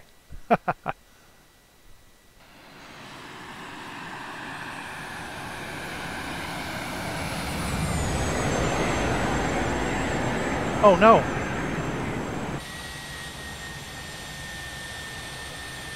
That wasn't so bad. Could have been worse.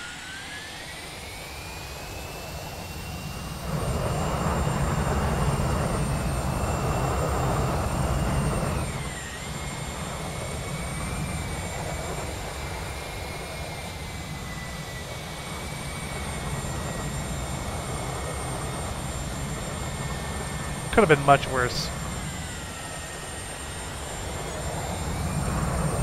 For me, that's a good landing. For me, that is a good landing. I'll take that one. That's fine. Alright, guys. I think I'm going to take a little break, and I'll be back on in a little bit. Do some GA flying. We're going to change the weather here in Seattle. And do some GA flying out to the Arlington airport as I picked that one up. Should be installed. And we'll see how that goes. So, I'm going to grab some lunch, and I'll be back with you guys shortly. No problem, Eric. No problem, man. Like I said, talk to you guys in a little bit, and we'll do some GA flying. Later.